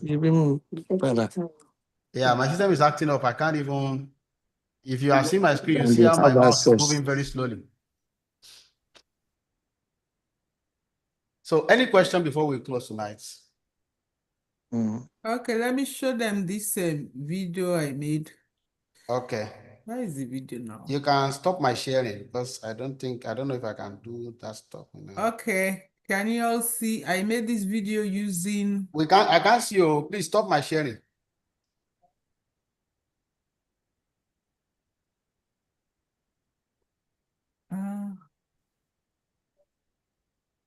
Okay. We saw it before.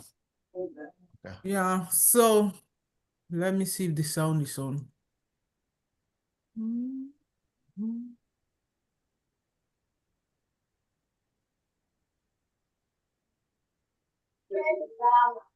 Okay. Today we're digging into the story of Lot and why his presence Yes. didn't save Sodom, So even though the Bible calls him a righteous man. These are It's a tough avatars and comparison because scripts. Jesus later mentioned that if the miracles he performed in Chorazin had happened in Sodom, they actually would have repented. Right, so you have this contrast between Lot's personal standing with God and his total lack of influence on the culture around him. Exactly. 2 Peter describes him as a righteous man who was distressed by the depravity he saw every day, but he was essentially silent. He moved there for the greener pastures and the economic benefit, which isn't wrong in itself, but he lost his voice in the process. He became a resident rather than a light. When he finally tried to warn his sons-in-law about the coming judgment, they thought he was joking. That's the real danger for us today. We can be technically righteous in our private lives, but completely invisible to our neighbors. It's about our first assignment. We're often so focused on pursuing the career or the lifestyle that we forget we're there to influence the environment. If our righteousness doesn't translate into some kind of outward impact or witness, we're just like Lot standing by while the city falls. And it's not just about avoiding sin. True righteousness should be active, creating a shift in the atmosphere of wherever we've been placed. Jesus' point about the miracles suggests that people need to see the power of God in action to truly turn around. Lot had the truth, but he didn't have the impact. He saved his own skin, but he couldn't save his community or even his whole family. We have to ask ourselves if we're just comfortable in our surroundings or if we're actually salt and light in those spaces. It's a call to be more than just a bystander. We need to make sure our presence actually matters to the people who don't know God yet. That's a powerful challenge to end on. Thanks for sharing these insights with us today. It's been a great conversation. Hopefully we can all be a bit more intentional about the influence we're having. Okay, how is it? How is that? So, Brother Moses was saying that we should introduce ourselves. I have a background in electrical engineering, and I have a career in IT. And quite recently, I found out that I'm an author. So I have many caps I wear. And you see the video, the picture looks like me because I updated my picture and had asked it to use it as avatar.